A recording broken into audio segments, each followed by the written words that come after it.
Decía que el domingo pasado tuvimos la primera parte del estudio, el nuevo orden mundial.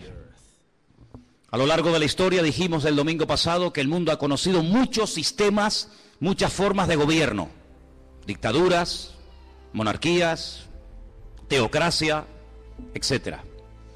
Pero el nuevo orden mundial, el nuevo gobierno mundial va a ser completamente diferente, aunque tendrá de todo un poco. Será un sistema distinto. En los próximos años, las leyes, el comercio, la política, la economía, todo va a cambiar. Estamos a punto de ver cambios que durante milenios no se han producido, pero el mundo va a experimentar unos cambios tremendos. Y tenemos que saber cómo estar preparados y cómo reaccionar y comportarnos ante estos cambios. Y en el capítulo 13 del libro del Apocalipsis nos habla de un hombre, de un personaje que recibe a lo largo de la Biblia muchos adjetivos, muchos nombres. El anticristo, el cuerno pequeño, el hombre de pecado, el hijo de perdición, God, etcétera. Son nombres que nos hablan acerca de cómo es este hombre. Pero hay un versículo que la semana pasada no tocamos y que yo, antes de entrar a hablar del segundo personaje que juntamente con el anticristo van a llevar las riendas de este mundo en los últimos tiempos, no tocamos, y es el versículo 2, Apocalipsis 13, verso 2. Y ahí se nombran tres animales diferentes. Tres animales que los que hemos estudiado la Biblia sabemos qué está tratando de decir Juan, de una forma, digamos, oculta, ¿no? Apocalipsis 13:2 dice que la bestia, y hablamos del anticristo, era semejante a un leopardo, pero sus pies eran como de oso, pero su boca, dice que era como boca de león. ¿Te das cuenta? Hay tres animales diferentes. Su apariencia, la palabra semejante es muy importante en la Biblia. Selem. Cuando tenemos una fotografía, tenemos una imagen de una persona real, de una persona que existe, pero tenemos una fotografía, una imagen para que te hagas una idea de cómo es esa persona. Entonces la Biblia nos enseña que la semejanza, el aspecto exterior de este líder mundial, de este político llamado el anticristo, es semejante a un leopardo, pero su forma de actuar, los pies, cómo camina, cómo se comporta, cómo actúa, es como un oso. Pero cuando habla, cuando da a conocer su mensaje, dice que es como un león. Claro, para entender esto, uno tiene que ir al libro de Daniel. Yo siempre he dicho que la Biblia es una especie de gran rompecabezas, un gran puzzle. Hay cosas que Daniel dice que el Apocalipsis te explica. Y hay cosas que lees en el Apocalipsis que si no conoces Daniel, no puedes entender nunca. La Biblia nos enseña que en el Antiguo Testamento, en la época del profeta Daniel en Babilonia, él tuvo un sueño una noche. Y él dice que vio 4 animales que le llamaron tremendamente la atención. Dice que él vio a un león con alas. Dice que vio a un oso que estaba apoyado sobre una pata más que de otra. Luego ve a un leopardo que tiene 4 cabezas y ve a una bestia, que fue la que más le llamó la atención a Daniel. Gracias al Señor, ese sueño el Señor se lo interpretó y le dijo lo que significa. Por eso no tenemos que inventarnos nada, simplemente ir a la Biblia y ver qué explicación le dio el Señor a Daniel sobre ese animal, esos animales. Y le dijo, mira, el león es Babilonia. Amén. El león es el imperio que en este momento tú conoces y gobierna toda la tierra, Babilonia. Ese imperio caería, ese imperio desaparecería con el paso del tiempo y se levantaría otro imperio, que era el imperio de los medos persas, que está tipificado o representado por el oso. Los medos persas también caerían, desaparecerían de la escena mundial y se levantaría un tercer imperio tremendamente poderoso, el imperio de Alejandro Magno, los griegos, representado con un leopardo de 4 cabezas. Y finalmente dice que ve una bestia, no es un animal normal y corriente, es algo extraño, es una bestia, es un monstruo que dice que tiene 10 cuernos y bueno, es un animal indescriptible porque ya te digo, no existe. La historia nos enseña que Alejandro Magno, cuando murió, no dejó descendencia. No ocupó su hijo y posteriormente el hijo de su hijo el trono, sino que Alejandro Magno murió sin dejar descendencia. Algunos dicen que era homosexual y que nunca se casó y tuvo hijos. Su imperio, que era un imperio enorme, que se extendió por todas partes del mundo conocido, cuando él muere, se divide en 4 pedazos. Y 4 de sus generales más conocidos, Casandro, Lisimaco, Teleuco y Ptolomeo, se apoderaron de lo que antiguamente fue un solo reino, pero que ahora son 4. Y cada uno toma posesión de uno de estos pedazos. Así que sabemos que el león es Babilonia, el oso son los persas o los iraníes, y el leopardo era Grecia. ¿Y qué es lo que está diciendo el Señor a Juan en Apocalipsis capítulo 3? Que cuando aparezca en la escena mundial este hombre, que vamos a llamarlo el anticristo, va a tener de todo un poco. Su apariencia, su aspecto va a ser el de un leopardo, es decir, el de un griego. Cuando él se mueve, se comporta, toma decisiones y actúa, dice que actuará como un oso, es decir, como un persa. Pero dice que cuando abra la boca y hable, se va a comportar como un león, como un babilónico. Claro, hay que ir a la historia y analizar y estudiar cómo eran esos pueblos. Porque aunque eran todos imperios terribles y paganos y idólatras y despiadados, hay características de unos que otros no tienen. Por ejemplo, los griegos le dieron mucha importancia al aspecto físico, al hedonismo, al vivir bien, al pegarte la gran vida. Pero cuidado, no eran ateos. Los griegos no eran ateos. Les recuerdo que cuando el apóstol Pablo fue a Grecia, a un lugar público llamado el Areópago, donde se compartían las enseñanzas, y allí estaban los filósofos de la época, el apóstol Pablo dijo: hoy paseando por vuestra ciudad, por Atenas, he observado que ustedes los atenienses sois gente muy religiosa.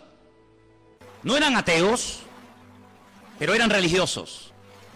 Dice que al apóstol Pablo le llamó la atención que vio un altar donde no había ninguna imagen, pero había una inscripción que decía: al Dios no conocido. Es decir, por si acaso nos hemos olvidado de reverenciar o de adorar a un Dios que no sabemos cómo es, le ponemos una inscripción para que no se sienta ofendido. Luego, una de las características de los griegos era que le daban mucha importancia a la cultura, a la filosofía, a los deportes. Ellos fueron los inventores, los creadores de las Olimpiadas. Ellos le daban mucha importancia al aspecto físico. Llenaron toda Jerusalén y el mundo conocido de antaño de gimnasios. Le daban mucha importancia al culturismo, al aspecto físico. Pero también eran personas que tenían grandes problemas con la lujuria. La mayoría de ellos eran bisexuales, le gustaban tanto los hombres como las mujeres. Eran personas que no tenían ningún tipo de escrúpulos. Eran personas que no tenían ningún tipo de moral. Eran personas que le daban rienda suelta a cualquier impulso de la carne. Con tal de que te sientas bien, lo puedes hacer. ¿Quieres ser homosexual y eso te hace sentir bien? Adelante. ¿Quieres ser cualquier otra cosa? Adelante. En otras palabras, no te reprimas. No tengas ningún recato, ningún principio moral o espiritual, sino rienda suelta a los impulsos. El anticristo será así. El anticristo no será un ateo, pero será una persona, un libertino, una persona que le dará igual lo que sea, con tal de que la gente se sienta contenta y feliz. Por eso dice que su aspecto, su forma de ser, es como la de un griego, una persona que le da lugar a la carne, al hedonismo. Pero dice que cuando actúa como un oso, como un persa. Y hermano, es interesante notar porque el imperio persa siempre tuvo algo muy interesante entre ellos, y es que siempre tenían una intención de expandir su territorio. Saben que desde hace muchos años ha estado mareando la perdiz los persas, Irán, pero una de las cosas que quieren es, siempre lo han querido y lo han dicho y no lo han ocultado, es la destrucción y aniquilación total y absoluta del Estado de Israel. Israel ha amenazado en varias ocasiones a Irán porque sabe que están construyendo armamento nuclear, no con fines, digamos, científicos, sino con fines militares. Irán recientemente dijo: si somos atacados por Israel, tenemos en este momento 80.000 misiles apuntando a la ciudad de Jerusalén y la destruiremos en cuestión de minutos. Es lo que ellos dicen. Por lo tanto, aunque aparentemente es una persona pacífica y educada y con una cultura tremenda, por otra parte, en su corazón es una persona que le gusta la guerra. Dice la Biblia, recuerden, la semana pasada cuando hablamos de este personaje, dice que él cambia de religión. Dice que al Dios de sus padres lo deja de adorar y comienza a adorar a Alá Maozín, al Dios de las fortalezas o al Dios de la guerra. Es una de las características del anticristo. No es un ateo, pero es una persona que utiliza lo espiritual, lo religioso, para fundarse en esa fuerza espiritual que da, por así decirlo, la religión, y emprender guerras. Todos sabemos que muchas guerras se han emprendido, y las que faltan en nombre de Dios o en nombre de la religión. Los protestantes han matado gente, los católicos han matado a gente. No hay ni una sola religión que no esté manchada de sangre. Todos han utilizado el nombre de Dios. Cuando la famosa guerra del Golfo, veíamos a Saddam Hussein orando para recibir fuerzas para atacar a los americanos y vencerlos, pero también veíamos en las iglesias de Norteamérica orando a los creyentes para que los soldados norteamericanos no murieran, y vemos que se mezcla todo, lo político, lo religioso, lo espiritual. Así será el anticristo, un sincretismo, una mezcla de todo, una mala utilización del nombre de Dios, utilizando a Dios para beneficios personales. Pero dice que cuando él habla como un león, es decir, será un ser arrogante. Los babilónicos, si algo tenían que les caracterizaba, era la arrogancia, la soberbia. Se creían que eran los amos, los dueños del mundo. Así será este personaje. Pero este personaje del cual hablamos la semana pasada, que es la primera bestia, la que sube del mar entre las naciones, de los pueblos, entre los gobiernos, tendrá el apoyo total y absoluto de otra bestia que vamos a ver sus características. Apocalipsis capítulo 13, versículo 11. Y fíjese en esta palabra. Después vi otra, no es la misma, es otra bestia que subía de la tierra. La primera bestia subía del mar, la segunda sube de la tierra. Tenía 2 cuernos semejantes a los de un cordero, pero cuando hablaba como un dragón. Jesús dijo en cierta ocasión que de la abundancia del corazón habla la boca. ¿Cuántos dicen amén? Su aspecto es un cordero, pero en cuanto abre la boca sale toda la basura que tiene dentro y se da a conocer lo que realmente lleva: maldad y muerte por todas partes. Dice que ejerce toda la autoridad de la primera bestia en presencia de ella. Hace que la tierra y los moradores de ella adoren a la primera bestia, cuya herida mortal fue sanada. Versículo 13. También hace grandes señales, de tal manera que aún hace descender fuego del cielo a la tierra delante de los hombres. Versículo 14. Engaña a los moradores de la tierra con las señales que se le ha permitido hacer en presencia de la bestia, mandando a los moradores de la tierra que le hagan imagen a la bestia que tiene la espada, la herida de espada, hirió. Se le permitió infundir aliento a la imagen de la bestia, para que la imagen hablase e hiciese matar a todo el que no la adorase. Verso 16. Hacía que a todos, pequeños y grandes, ricos y pobres, libres y esclavos, se les pusiese una marca en la mano derecha o en la frente. y que ninguno pudiese comprar ni vender sino el que tuviese la marca o el nombre de la bestia o el número de su nombre. Dice, aquí hay sabiduría. El que tiene entendimiento, dice, el que tiene entendimiento cuente el número de la bestia, pues es un número de hombre y su número es 666. Es decir, que en los últimos tiempos surgirá un nuevo orden mundial. El mundo no será como lo hemos visto hasta el día de hoy, donde cada uno hace lo que le da la gana y cada uno gobierna. No. En los últimos tiempos habrá un nuevo orden mundial dirigido y capitaneado por un presidente mundial que tendrá una fuerza militar, económica y política increíble. Y a este personaje se le conoce vulgarmente con el nombre del anticristo, el que se opone a Cristo, el que quiere suplantar la figura de Cristo. Pero tendrá a una persona que la Biblia lo llama, fíjense qué curioso, falso profeta. Si analizamos toda la Biblia, vemos que la figura de los profetas era algo muy importante. La Biblia está llena de verdaderos y auténticos profetas. Daniel, Jeremías, Isaías, Habacuc, Sofonías, Malaquías, cientos de buenos profetas. ¿Qué era un profeta? Un profeta era un hombre de carne y hueso, como cualquiera de nosotros, con una comunión con el Señor tremenda, que a través de sueños o de visiones o por voz audible recibía mensajes del Eterno, recibía mensajes del Señor para transmitirlos al pueblo de Israel, para que de esa manera el pueblo no pecara, para que de esa manera el pueblo no terminara adorando a otros dioses, para que el pueblo supiera en todo momento lo que tenía que hacer y lo que no tenía que hacer. Un profeta era una bendición para el pueblo. ¿Por qué? Porque era el nexo que unía al pueblo con Dios y a Dios con el pueblo. Era la persona que hacía la función de la boca de Dios. Cuando Dios quería decirle algo al pueblo, hablaba a través del profeta. Pero dice la Biblia, y la Biblia está llena de ejemplos de falsos profetas. Hay capítulos enteros en Jeremías, en Ezequiel y otros libros que nos hablan acerca del daño tremendo que hacían los falsos profetas. Por ejemplo, la Biblia dice que cuando las tropas del rey Nabucodonosor habían rodeado la ciudad de Jerusalén, había falsos profetas que decían, tranquilos, no pasa nada, no se preocupen, vamos a ganar la guerra. Nabucodonosor va a ser derrotado, se va a cansar y se va a marchar a su tierra.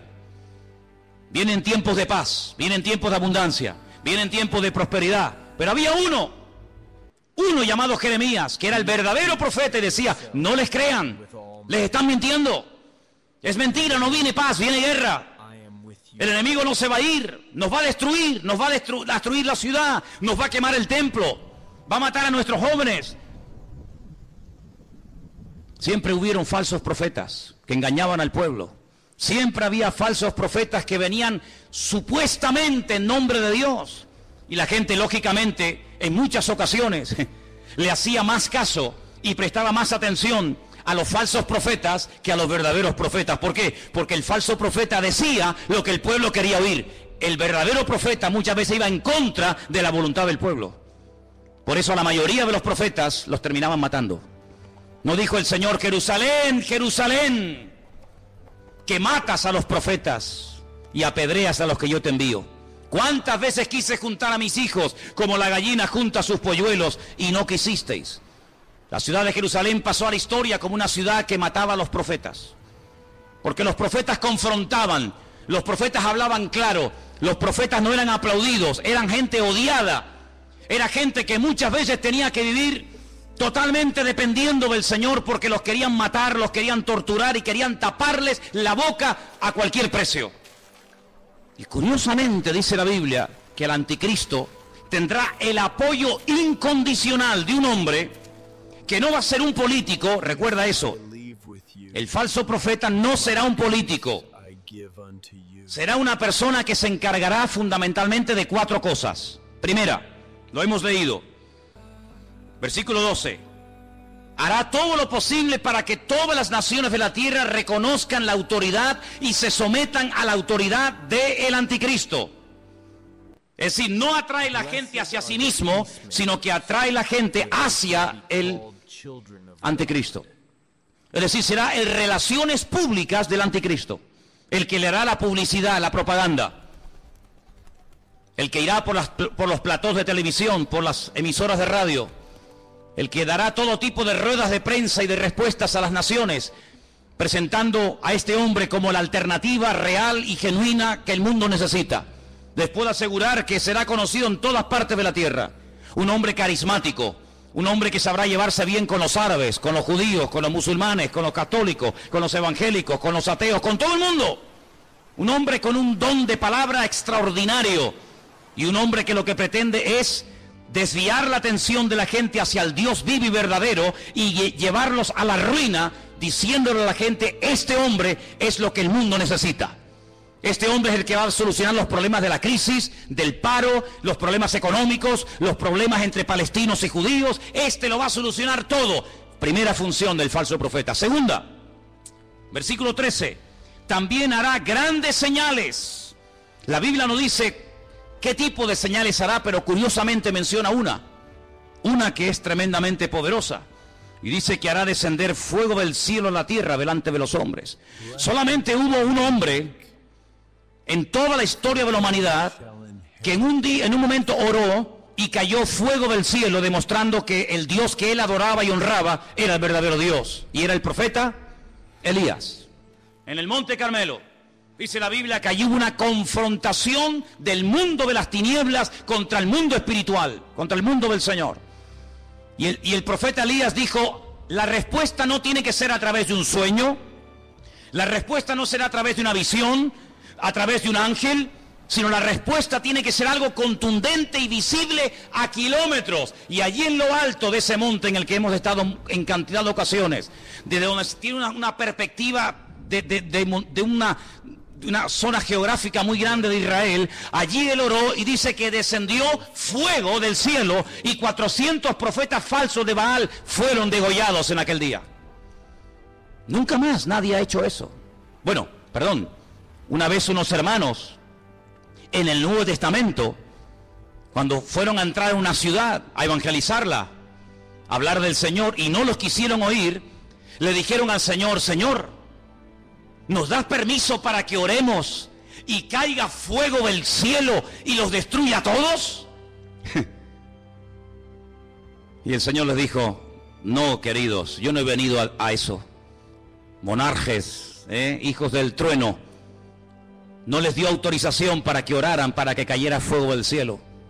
Pero en los últimos tiempos habrá un hombre que por un poder satánico, por una unción falsa, pero poderosa al fin y al cabo, dice que tendrá la capacidad de sorprender a las naciones haciendo caer fuego del cielo. Será una de las muchas señales que este hombre haga. Así que primero intenta llevar a la gente al anticristo. Segundo, hará grandes señales. Tercero, versículo 14. Engañará a los moradores de la tierra con las señales que se le ha permitido hacer. Jesús dijo en Mateo capítulo 24, hoy se ha leído este capítulo aquí en el púlpito. En Mateo capítulo 24 dice que cuando Jesús salía del templo de Jerusalén, los discípulos le dijeron: Señor, observa, qué templo tan hermoso tenemos. Un templo maravilloso, es una maravilla para nosotros los judíos tener un templo tan bonito en nuestra ciudad de Jerusalén. Jesús les dijo: no quedará piedra sobre piedra que no sea destruida.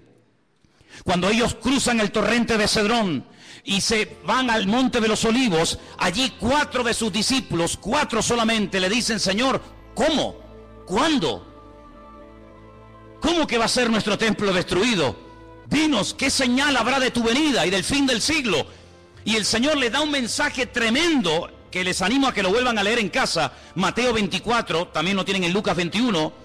Y una de las cosas que repite reiteradamente el Señor es esta: mirad que nadie os engañe. ¿Cuántos dicen amén? Que nadie os engañe. Y curiosamente dice: porque vendrán falsos cristos. ¿Qué significa la palabra Cristo?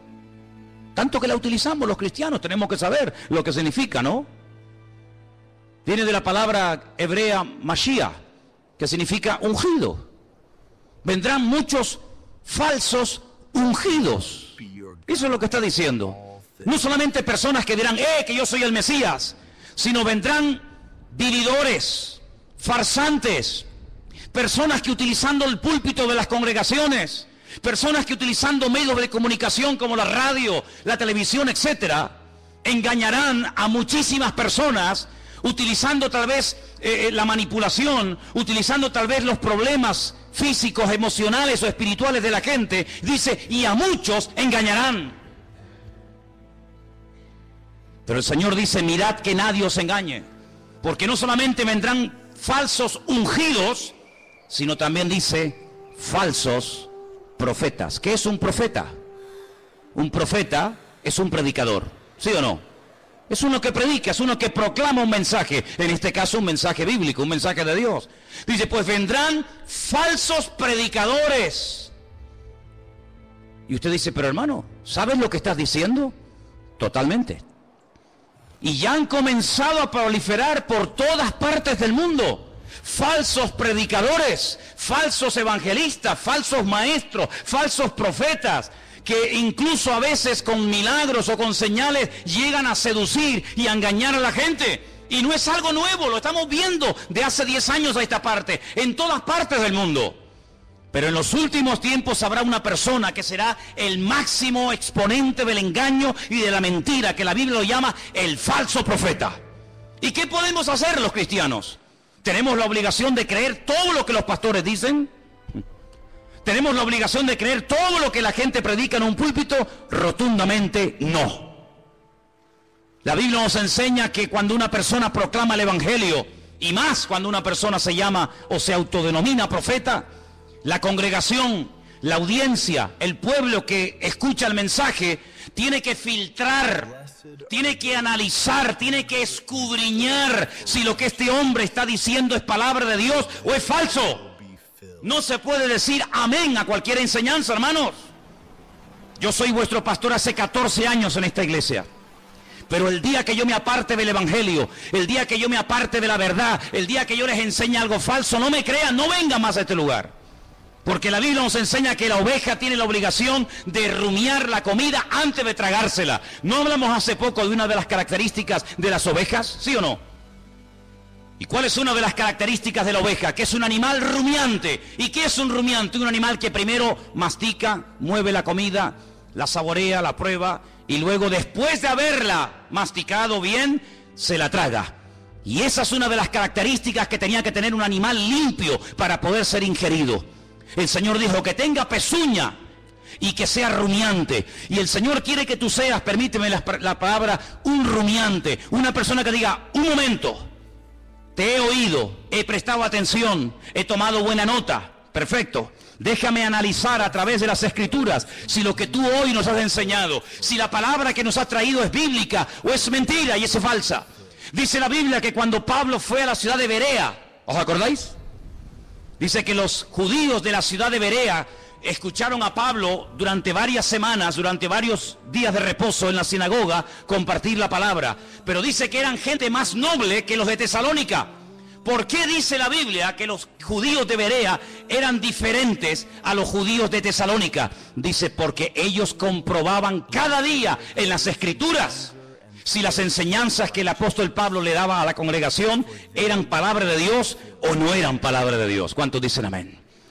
Por lo tanto, hermanos, yo siempre les he animado, siempre les he dicho, y lo seguiré diciendo cada día, que ustedes tienen la obligación de escudriñar las Escrituras, de conocer la palabra de Dios, de no tragarse todo lo que oigan, de no tragarse todo lo que vean y oigan en internet, de no decir amén a todo, de no abrir su corazón a cualquier ministerio, de no dejarse ministrar por cualquier persona que aparentemente tiene palabra, hace milagros, señales y prodigios, pero alto, la Biblia nos enseña que el falso profeta no solamente será un tremendo predicador, un tremendo orador increíble, sino que además será una persona que su ministerio, entre comillas, estará caracterizado por señales, milagros y prodigios.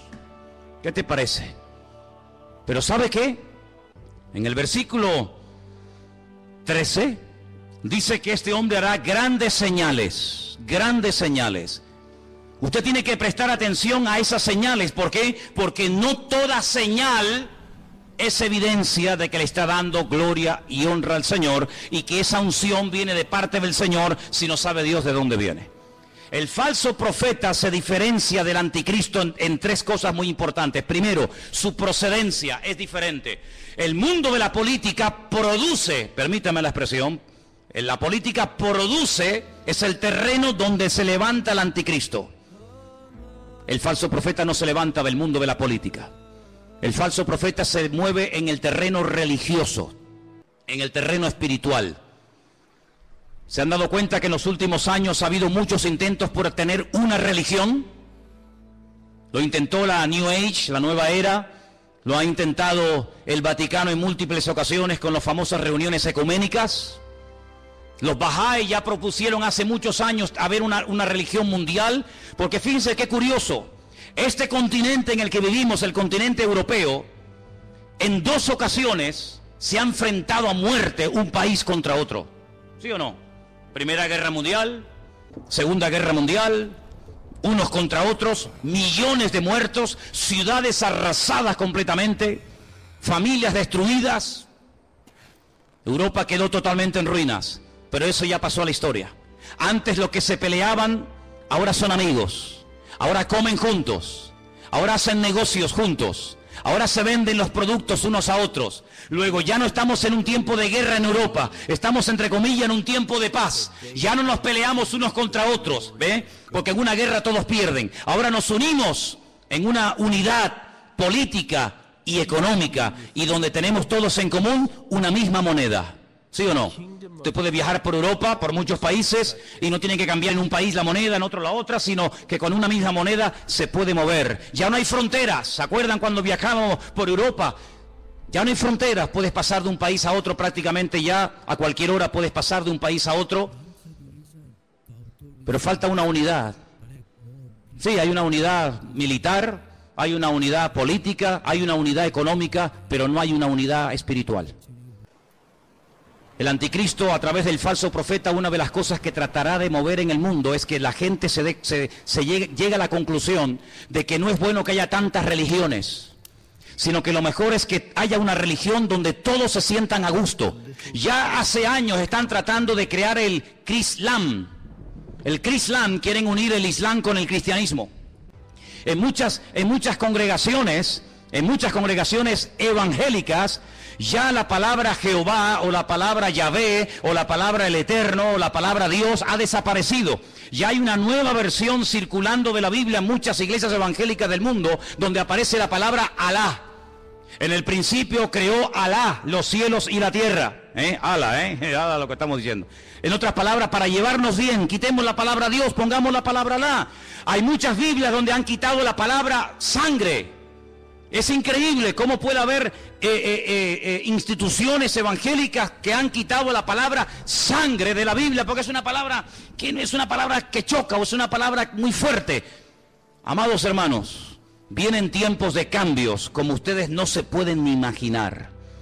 Vienen tiempos en los que no solamente lo económico cambiará de una forma tremenda, sino lo espiritual cambiará de una forma que ustedes no se pueden ni imaginar. Ahora quiero leerles un versículo que se encuentra en Apocalipsis 16:13, donde dice que el falso profeta y el anticristo harán algo que muchas veces no se menciona. Y vamos a leerlo. Apocalipsis 16, versículo 13. Y dice así: vi salir de la boca del dragón, Satanás, de la boca de la bestia, el anticristo, y de la boca del falso profeta, 3 espíritus inmundos a manera de ranas. Son espíritus de demonios que hacen señales y van a los reyes de la tierra en todo el mundo para reunirlos a la batalla de aquel gran día del Dios Todopoderoso. Una de las cosas que el mundo tiene que conocer, y ustedes hermanos tienen que saber, porque la Biblia lo profetiza con cientos y miles de años de antelación. Cuando te pregunta la gente, ¿y tú crees que habrá una tercera guerra mundial? ¿Crees que otra vez el mundo volverá a enfrentarse y a matarse y a pelear los unos contra los otros? Y yo te digo, no te quepa la menor duda. La pregunta no es si se van a pelear, la pregunta es ¿por qué tardan tanto en enfrentarse los unos contra los otros? El mundo se está convirtiendo en un caldo de cultivo donde la violencia y la agresividad será algo normal. Miren los colegios, hermanos. Hay muchos colegios en los Estados Unidos que es un peligro, porque cuántos niños, cuántas docenas de jóvenes han entrado armados a un colegio y han asesinado a cantidad de compañeros. Amados hermanos, la violencia va a ser una de las características de los últimos tiempos. Habrá violencia en la sociedad, violencia en el tráfico, violencia en las iglesias, violencia en los parlamentos, violencia por todas partes. El Señor Jesucristo dijo que Él vendría, pero antes de que Él viniera, los tiempos en los cuales viviríamos serían como los días de Noé. Y cuando uno observa la generación en la que le tocó vivir a Noé, no era una sociedad pacífica. Cuidado, era una sociedad tremendamente avanzada para la época en la que vivía. Fijaros lo que querían construir. En la época de Noé se quiso construir el edificio más alto del mundo, un zigurat, una torre que llegara al mismo cielo, a la misma presencia de Dios, con el objetivo de demostrarle a Dios que a través de la tecnología de la época, el hombre era capaz de desafiar al mismo Dios y de llegar a su presencia no a través del medio establecido por Dios, sino a través del medio de la mente humana. La tecnología puesta al servicio del mal. ¿Piensan ustedes que el anticristo y el falso profeta no echará mano de la tecnología de la época para engañar y meterse en miles y en miles y en millones de hogares? No les quepa la menor duda. No les quepa la menor duda. Así que en los tiempos de Noé no fue como en los tiempos del diluvio. Bueno, pero fue en los tiempos del diluvio. No fue como en los tiempos de la Torre de Babel. En los tiempos de la Torre de Babel, la Biblia nos enseña que Dios no destruyó a la humanidad, sino que la separó y la confundió. ¿Por qué? Porque habían aprendido un secreto tremendo. ¿Cuál fue? La unidad. Se unieron para lo malo. Sin embargo, en el tiempo del diluvio, se mataban los unos a los otros. El anticristo sabe perfectamente que la unidad tiene un poder tremendo. Por eso él lo que intenta es unir religiones, unir filosofías, unir diferentes estilos de vida para llevar a este mundo a la ruina y a la destrucción total. Una de las cosas que el hombre ha intentado y lo está consiguiendo desde los tiempos de la Edad Media es desterrar la palabra Dios, la palabra Biblia, del vocabulario del ser humano. Hoy en día se oye hablar muy poco de Dios, muy poco de Biblia. ¿Por qué? Porque los hombres a lo largo de la historia han intentado destruirse los unos a los otros. Pero el objetivo final del diablo es destruir a Dios, quitar a Dios del vocabulario de la gente. ¿Y qué es lo que hace el falso profeta? Levantar al anticristo para que lo adoren a él. Y no es la primera vez que un hombre reclama honra y gloria para sí mismo. No es la primera vez que un César, que un faraón o que cualquier persona ha intentado levantarse más alto que Dios y matar y asesinar a todas aquellas personas que no lo apoyan y no lo reconocen. Una de las cosas que hará el falso profeta es algo tremendo. Dice que marcará, sellará a la gente. Ahora, esto no es nada nuevo. Si ustedes leen esta noche tranquilamente en casa el capítulo 9 de Ezequiel, recuerden, Ezequiel capítulo 9, ustedes se van a dar cuenta que el Señor, antes de ir a la ciudad de Jerusalén y permitir que las tropas enemigas la destruyeran, Él dijo: ponle una marca a mis hijos en la frente y en la mano, para marcar, hacer una diferencia entre el que cree y en el que no cree, el que es mío y el que no es mío. Y dice la Biblia que marcaban a la gente en las manos. El anticristo, el diablo, que es un imitador de la obra de Dios, lo que intentará es marcar a la gente como si fueran animales. Ya hablamos la semana pasada de ese famoso microchip, un sistema muy interesante, muy moderno, que intentará facilitarle la vida a la gente, sobre todo a la hora de comprar, a la hora de vender, a la hora de viajar, no perder el dinero, tener en todo momento encima tuyo todos tus datos económicos, tus datos de vacunas, etcétera, etcétera. Ese microchip ya existe. No es una ciencia ficción. Los animales, los perros, me imagino que en Suiza será igual. Aquí es obligatorio que los animales tienen que llevar un chip. Y si un animal se pierde, con una máquina, el doctor, el veterinario, sabe en todo momento cómo se llama ese animal, si está vacunado, dónde vive, cómo se llama su dueño, etcétera, etcétera. Pues lo que empezó con los animales, terminará con el ser humano. Porque para el diablo los seres humanos son como animales. Por eso la famosa teoría de la evolución equipara y nivela al hombre al nivel de la bestia. En la famosa Constitución Europea, creada, diseñada y escrita por el famoso Jacques Chirac, jefe de toda la masonería europea, él puso al mismo nivel a un animal que a un hombre, de tal manera que si un hombre quiere casarse con un perro, con un gato, con una vaca o con cualquier animal, lo puede hacer. ¿Por qué? Porque al fin y al cabo todos somos animales. Sin embargo, desde el punto de vista bíblico, Dios dignifica a la raza humana por encima del animal. ¿Cuántos dicen amén? El animal está para servir al hombre, no el hombre para servir a la bestia. Pero en los últimos tiempos Satanás intenta marcar a los hombres como si fueran animales y les cierra las posibilidades de poder comprar, de poder vender, de poder buscarse la vida si no te dejas marcar. Pero esa marca, esa especie de microchip indeleble, invisible, que no molesta, que está ahí dentro y ni te enteras que está, también permite en todo momento tener a la población mundial localizada en cualquier parte donde se encuentre. Así de claro.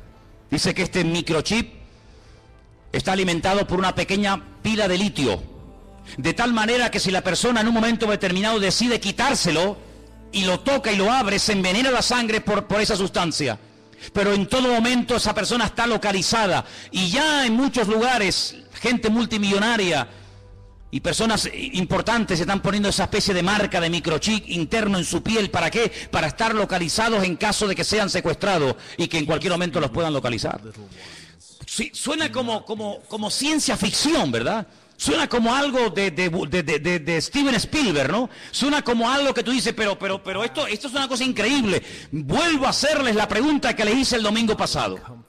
¿Cómo hace 2000 años un hombre llamado Juan, pescador de Galilea, un hombre que no fue a la universidad, ni tuvo en sus manos nunca un ordenador, ni tuvo nunca en sus manos un móvil, ni toda la información que tú y yo podemos tener ahora mismo? ¿Cómo es posible que este hombre nos dé unos datos de la civilización de los últimos tiempos de una forma increíble, hasta el punto que hay momentos en los que él llora escribiendo el libro del Apocalipsis, viendo lo que se avecina y viendo lo que viene? Es el hombre que dice que en los últimos tiempos el famoso río Éufrates se secará para que millones de soldados vengan desde el norte, casi diríamos como que en línea recta, y se den cita en el valle de Jezreel, en la zona de Megiddo, para llevar a cabo la gran batalla, la famosa batalla del Armagedón. Sabemos que en el punto de mira hay un pequeño pueblo que tiene 22.000 kilómetros cuadrados. Un pueblo que ha sido el pueblo más odiado, más perseguido de toda la historia de la humanidad. Y es el pueblo de Israel. Así de claro. Dios decidió que su hijo naciera en una pequeña aldea insignificante de Israel llamada Betlehem, la casa del pan. Belén la conocemos nosotros. Dios decidió que su hijo naciera y viviera en ese pequeño país, que allí predicara, que allí sanara a los enfermos, que allí demostrara lo que era y a lo que vino, que allí lo mataran, que allí resucitara, que allí ascendiera y que allí volverá otra vez por segunda vez, según la palabra de Dios. Y sabemos que los tiempos se acortan. La Biblia dice que los últimos tiempos tendrán que ser acortados, porque si el Señor no acorta los tiempos, la maldad llegará a un nivel, a una envergadura de tal magnitud, que dice que nadie podría salvarse aunque quisiera. Por eso, amados hermanos, tenemos que doblar la guardia como iglesia. Tenemos que meternos en las páginas de la Biblia. Tenemos que conocer lo que dice la palabra de Dios acerca de los últimos tiempos. No dejarnos engañar, no dejarnos seducir, no dejarnos atraer por cosas que aparentemente son muy atractivas, muy bonitas y maravillosas, pero que su fin, dice la Biblia, pueden ser caminos de muerte. Analice todo lo que oye. Analice a la luz de la palabra de Dios todo lo que escucha. Porque la palabra de Dios nos enseña que los últimos tiempos serán tiempos de engaños, tiempos de falsas profecías, tiempos de falsos milagros. Ahora bien, la gente está tan necesitada, tan desesperada, que se agarrarán a un clavo ardiendo con tal de salir de su desesperación. Nunca olvidaré cuando una persona enferma me dijo: si yo supiera en este momento que el diablo me puede sanar, le entregaría mi vida a él. Así me lo dijo. El diablo va a utilizar los problemas sociales, los problemas físicos, los problemas económicos de las familias. El diablo sabe perfectamente que hay un vacío en la sociedad que nada ni nadie logrará llenar jamás. Puedes tener mucho dinero, puedes viajar por el mundo entero, puedes tener la mejor casa de la tierra, puedes tener y tener y tener. Pero el Señor Jesucristo no solamente te ha creado para que llegues a tener ciertas y determinadas cosas en la vida, sino que el Señor nos ha creado con sus manos para que seamos su pueblo y estemos en plena comunión con Él. ¿Cuántos dicen amén? Por eso, amados hermanos, cuando ustedes escuchen a alguien, cuando ustedes oigan a alguien, cuando ustedes observen a alguien, háganse la siguiente pregunta: ¿a quién está levantando este hombre? ¿A quién intenta glorificar? ¿Hacia quién intenta desviar la atención? ¿Hacia él mismo? ¿O lo que intenta esta persona es levantar en alto el nombre que es sobre todo nombre, el nombre de Jesús, para que la gente adore al Rey de Reyes y al Señor de los Señores? Esa es una de las características de un verdadero hombre de Dios y de un verdadero cristiano y cristiana. Una persona que no intenta llamar la atención sobre sí mismo, sino que emplea su testimonio, su antigua vida, sus malos hábitos, etcétera, etcétera, para que la gente reconozca que el cambio se ha producido, no porque se le ha propuesto, no porque tuvo una fuerza de voluntad increíble, sino porque hubo un Dios todopoderoso que le transformó, que lo cambió y que lo llenó y que hoy le da la gloria a ese Dios. ¿Cuántos dicen amén? Así que, amados hermanos, el falso profeta, qué interesante. Hay iglesias que se llaman, y no tengo nada en contra de ese nombre, pero iglesias que han decidido llamarse Iglesia de la Profecía. Y hay muchísimas personas que les encanta todo lo profético. He ido incluso a algunas reuniones, he ido a algunas convenciones, no muchas, pero alguna vez he escuchado personas que cuando van a un evento, a una conferencia, a un culto especial, lo que te dicen es: he venido aquí porque este hombre o esta hermana o esta mujer tiene profecías y tiene palabras para mí. Y la gente hace cola y espera horas para que vaya una persona y le imponga las manos y algo con voz bajita, la mayoría de las veces le susurre al oído y le diga que va a ser y que va a tener y que va a ser prosperado y que va a ser bendecido. Y la gente agarra esa palabra como si fuera una palabra de Dios, cuando la única palabra de Dios que tenemos es esta, que tenemos en nuestras manos. ¿Cuántos dicen amén? Si usted busca palabras, si usted busca consejos, si usted busca algo que le oriente para saber si me caso o no me caso, si me voy o me quedo, si compro o no compro, es la bendita palabra de Dios. Dice el salmista: lámpara es a mis pies tu palabra y lumbrera mi camino. No busques en los hombres lo que solamente en Dios puedes encontrar. Si buscas palabra, métete en tu aposento, dice la Biblia, cierra tu puerta. Y tu Padre que te ve en lo secreto, dice, te recompensará en público. Pero qué fácil es ir a una persona para que nos diga esa persona supuestamente en nombre de Dios lo que yo tengo que hacer. Cuidado, porque la Biblia dice que en los últimos tiempos el don de la profecía será mal usado para engañar y para seducir a las almas inconstantes. Claro que creemos en las profecías. No menospreciéis las profecías, dice la Biblia, pero las profecías de la Biblia, no las profecías inventadas, no el producto de la imaginación. ¿Saben lo que decía Jeremías al pueblo? Ustedes, Dios no los ha enviado a ustedes, ustedes profetizan y tienen el descaro y la desfachatez de esperar que lo que han profetizado se cumpla cuando saben que Dios no está hablando a través de vuestras bocas. Amados hermanos, maldito el hombre que confía en el hombre, pero bienaventurado el hombre que confía en el Señor. ¿Cuántos dicen amén? Vienen tiempos difíciles, vienen tiempos de cambios, vienen tiempos donde vamos a ver cosas muy raras, muy extrañas.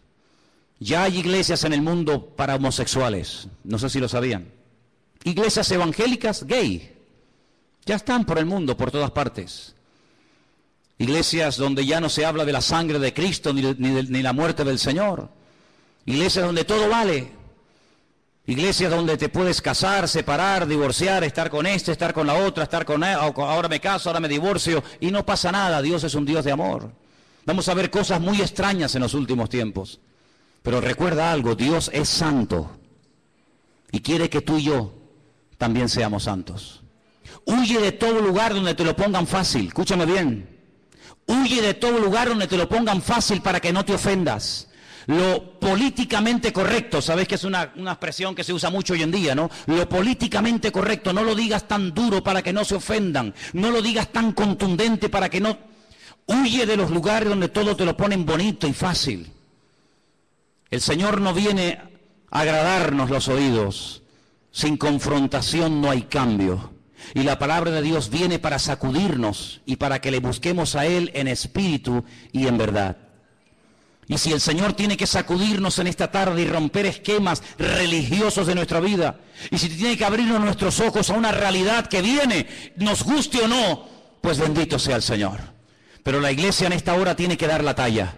Somos la sal de la tierra, somos la luz del mundo y no podemos en este momento de la historia, hermanos, claudicar, no podemos enfriarnos, no podemos dar marcha atrás. Estamos, hermanos, oyendo la trompeta del Señor. Dios viene, el Señor viene pronto y quiere que su iglesia se ponga las pilas, que se levante en pie de guerra y le diga al diablo: alto, aquí estamos los hijos de Dios. Aquí todavía hay gente que vive en orden, aquí todavía existe la familia, aquí existe el perdón, aquí existe la misericordia, aquí existe la fe. ¿Por qué? Porque nosotros creemos que lo que Dios prometió en su palabra es la verdad. ¿Cuántos dicen amén? Quiero que cierres tus ojos ahí donde estás. Y recuerda las palabras del Maestro. Mirad que nadie os engañe. Mirad que nadie te engañe. Ni pastores, ni profetas, ni rabinos, ni falsos mesías, que nadie te engañe. Dice la Biblia: conoceréis la verdad, y la verdad os hará libres. Amados hermanos, si quieres ser libre, tienes que conocer la verdad, y la verdad es Jesucristo. Él es el camino, Él es la verdad y Él es la vida. La gente va a ser engañada porque buscan fuera del Señor. Si buscaran en Dios no serían engañados. Si buscaran en la palabra de Dios no serían apaleados ni heridos. El problema es cuando a veces buscamos fuera de Dios otros caminos, otras formas, y te equivocas. Si estás buscando, busca en Dios. Ven a Dios, ven a Él en esta tarde. Ríndele tu corazón. Ríndele tu vida en esta tarde al Señor. Deja que Él aclare tus dudas. Él es el verdadero. Él es el Dios vivo y verdadero y no hay otro. Gracias, Señor Jesús. Recibe toda la gloria y el reconocimiento. Dice la Biblia que el anticristo, una de las cosas que hará es negar que Cristo vino en carne. Negar que Él vino. Y toda persona que niega que Cristo vino es el anticristo, dice el apóstol Juan. Nosotros en esta tarde rechazamos a este espíritu y declaramos en el nombre de Jesús que tú viniste en carne. Y confieso y declaro públicamente que aquel Mesías que se hizo carne era el Mesías verdadero y no hay otro más que Él. Bendito seas. Ahí empieza el cambio, cuando tú reconoces que el Mesías vino en carne, no de una forma espiritual, una nebulosa, una cosa extraña. No, vino en carne y hueso a dar su vida por ti. Ahí empieza el cambio. Si Él era el Mesías verdadero, quiere decir que yo lo necesito a Él. Y por eso en esta tarde le decimos: yo te necesito, Señor Jesús. Te necesitamos, Señor, en nuestra vida.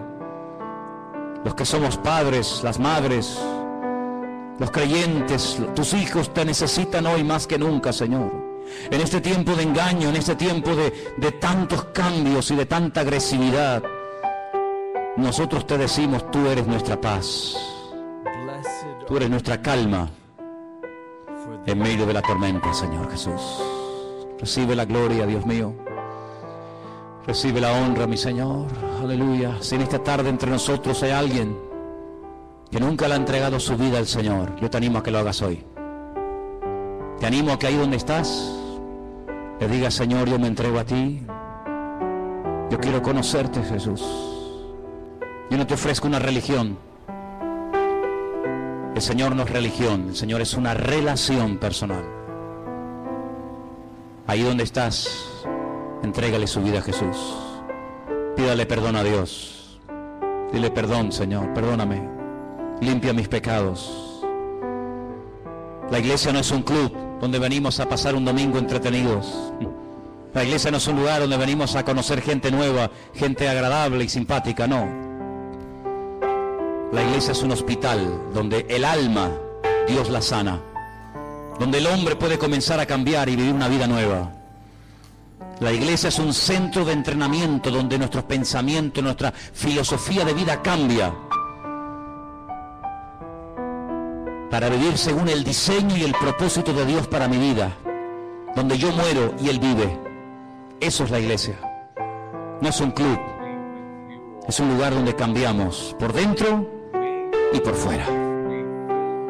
Y por eso en esta tarde te pedimos, Señor, ayúdanos a cambiar, a conocerte mejor, y guárdanos del maligno, que no seamos seducidos, ni engañados, ni arrastrados por falsas doctrinas o prácticas o enseñanzas, sino que nunca nos desviemos de tu palabra ni un milímetro, porque tu palabra es el fundamento de nuestra vida.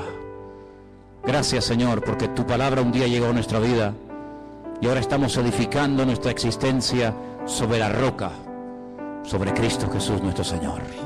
A ti te damos la gloria y la honra, en el bendito nombre de Jesús. Amén. Cada vez que uno sale fuera, se queda realmente sorprendido la cantidad de hermanos que agradecen que nosotros todas las semanas, tanto los jueves como los domingos, estemos retransmitiendo los cultos. Quiero mandar un saludo a todos los hermanos que sé que en este momento se han reunido en algunos lugares, específicamente en esta tarde, porque les dije que les íbamos a mandar un saludo y que después estaríamos también orando por ellos, como también por necesidades que hay entre nosotros, por supuesto. Quiero agradecerle al Señor por las oraciones que ustedes han hecho por nosotros en este pasado fin de semana. Hemos estado en Barcelona con un grupo de hermanos que por distintas circunstancias, salvo una persona que sí estuvo en la reunión, se congrega en una iglesia. Los demás no se están congregando en ninguna congregación, y gracias a los cultos que estamos retransmitiendo los días jueves y los domingos, pues pueden alimentarse y pueden comer algo de la palabra del Señor. Una hermana llamada Miguelina, que ustedes van a tener el privilegio de conocerla ahora este verano, porque va a venir junto con su hija y seguramente con otro joven y tal vez con algunas personas más, va a estar en el campamento de jóvenes este verano. Yo me puse en contacto con ella, es una hermana que conocí en este último viaje que hemos hecho a Israel, y yo le propuse que reuniera, no a todos, pero que reuniera a un grupito de hermanos que son de los que no se pueden congregar por distintos motivos, por distintas circunstancias, pero que siguen los cultos fielmente ya durante mucho tiempo. Pues ellos en este momento han decidido estar en una casa y reunirse para poder alimentarse y para poder escuchar la palabra del Señor. Así que le mandamos un saludo a nuestra hermana Miguelina, a unos hermanos del Salvador que tampoco se están reuniendo en este momento, pero que tienen un hambre del Señor tremenda. Nosotros hemos estado hospedándonos, hemos estado quedándonos en la casa de un matrimonio, nuestro hermano Víctor y su esposa Julia, unos hermanos de verdad que, vamos, el don de hospitalidad y el don de la generosidad y del servicio, vamos, es evidente, es clarísimo que lo tienen, ¿no? Aunque generalmente a veces el que tiene estos dones no se da cuenta que lo tiene, pero los demás sí nos damos cuenta y somos bendecidos, ¿no? Y nos hemos reunido en su casa desde el día viernes, aunque realmente con este grupo nos reunimos todo el día sábado, tanto por la mañana, después comimos todos juntos al mediodía, tuvimos otra reunión por la tarde. En las reuniones se cantaba, se oraba, se lloraba, se reía, sí, había de todo un poco. También el domingo por la mañana tuvimos otra reunión, después del almuerzo tuvimos otra, y el domingo por la mañana participamos de la Santa Cena, partimos el pan y el vino y estuvimos allí con los hermanos. Realmente vengo sorprendido de ver cómo hay gente, gracias al Señor, que tiene tanta hambre de Dios y tantas ganas de aprender, y agradecen tanto, tanto, tanto el que, en este caso Elena y yo, hayamos ido allí a estar con ellos, pues esos 2 días ministrándoles. Y bueno, el Señor nos ha dado la oportunidad de conocerlos. Algunos ya los conocíamos, a otros no, era la primera vez que los veíamos. Y la verdad que ha sido un tiempo realmente precioso, un tiempo muy bendecido, en el que nos hemos bendecido mutuamente. También hay un hermano, ahora me estoy acordando, y tengo que decirlo también, un joven que me acompañó en un viaje que hice a primero de año a Israel. Él se llama Juan Ramón, él es de Gerona, pero vive hace muchos años en Zaragoza, y yo le llamé y le dije, mira, voy a estar por tu tierra. Y entonces él me dijo, pues yo voy. Y se vino con su coche desde Zaragoza hasta Barcelona. Estuvo el sábado durmiendo en un hotel para poder también estar con nosotros el domingo, y luego al día siguiente se marchó. Así es que hizo un montón de kilómetros desde Zaragoza hasta donde estábamos, ida y vuelta. Nuestra hermana Miguelina también tuvo que viajar más de 1 hora en coche, y gente que vino de lugares muy distantes, donde pasaron horas, tanto para venir como para irse en sus coches. Y es que la verdad es que es un privilegio el poder atender y el poder ayudar a gente que se esfuerza por las cosas del Señor, que están dispuestos a recorrer horas y kilómetros para ir a recibir algo de palabra, para demostrarte su aprecio, su amor, su cariño, su amistad. Y este ha sido el caso, ¿eh? Hemos estado en la casa de estos hermanos, una casa muy linda que tienen en el monte, y allí hemos estado hospedados. Nos dejaron su propia habitación, ellos se fueron a dormir a otra habitación, pero ellos nos dejaron su habitación de matrimonio, y allí hemos estado estos 2 días. Y hemos hecho las reuniones al aire libre, porque el hermano tiene como si fuera una especie de patio, y allí hemos puesto unas mesas muy largas. Yo no sé si se ha subido por ahí alguna foto por el Facebook, y a lo mejor la habéis visto. Y allí hemos estado desde la mañana hasta prácticamente la noche, horas y horas hablando del Señor, compartiendo la palabra, tomando apuntes, haciendo preguntas. Y hemos quedado, ahora viene ya el verano, prácticamente ya empezó hoy el verano y se nota, ¿verdad? Hemos acordado con ellos que para el mes de septiembre volveríamos otra vez a tener una reunión con ellos, y les propuse, puesto que hay algunos en el grupo que ni siquiera nunca han ido a ninguna iglesia y que no están bautizados, les he propuesto hacer en septiembre un culto donde puedan bautizarse las personas del grupo que quieren dar este paso y poner también en obediencia, este paso de obediencia a la palabra del Señor en sus vidas, ¿no? Así que oren mucho por estos hermanos, oren mucho por este grupo. Nuestra hermana Miguelina es odontóloga. Ella vive encima de la clínica que ella tiene la clínica, después encima tiene su casa, pero debajo de la clínica tiene un sótano, tiene un salón, y ha decidido arreglarlo, acondicionarlo lo mejor posible, para que en septiembre, si Dios quiere, cuando nos volvamos a reunir con el grupo y con alguna persona más que venga, pues podamos tener ese salón a nuestra disposición. Incluso se puede quedar la gente allá a dormir, y bueno, se pueden hacer muchas cosas, ¿no? Así que hay mucho ánimo, mucho deseo de agradar y de servir al Señor, y esto es muy bueno, sobre todo en los tiempos en los que estamos viviendo, ¿no? Conocimos a una familia de hermanos que son del Salvador. Estaba la esposa, el marido, uno de los hijos, la suegra, y estos hermanos nos contaban de la situación de algunas congregaciones, de las barbaridades que se enseñan, que se predican, que se practican, y es una lástima, sinceramente es una lástima que haya muchas personas que buscan una iglesia, pues, oye, donde se predique la palabra, ¿qué más, no? De sana doctrina, donde se alabe al Señor, donde el centro de atención sea el Señor, y lamentablemente no es fácil. Es tremendo, ¿no? Lamentablemente no es fácil a veces encontrar una iglesia normal donde poder congregarse. Y entonces, bueno, pues gracias al Señor que a través de internet estos hermanos se pueden alimentar, ¿no? Hoy también me escribía una hermana que no conozco personalmente, que vive vive en Israel y también se ha puesto en contacto con nosotros porque dice que la página web de la iglesia está siendo de mucha bendición para su vida. Probablemente ahora, no sé, o más tarde verá el culto.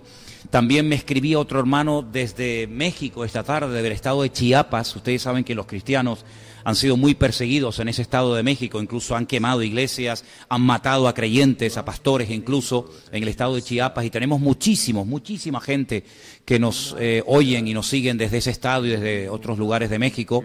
Y el hermano me decía, dice, mira, me voy rápido a terminar el trabajo porque yo todos los jueves no me pierdo el estudio, no me pierdo la predicación, no me pierdo la enseñanza. Así que damos gracias al Señor por estos medios, por las puertas que Dios abre, porque Dios pone en contacto a gente con hambre del Señor, como nos pasó con el caso de nuestro hermano Adolfo y su familia en Israel y en otros lugares.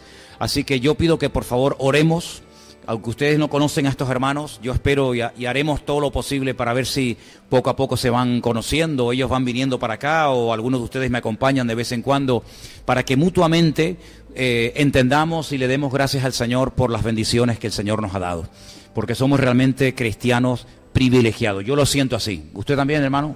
Siento que somos gente realmente privilegiada y hay algo que nos une y es el amor a Dios y el amor a su palabra.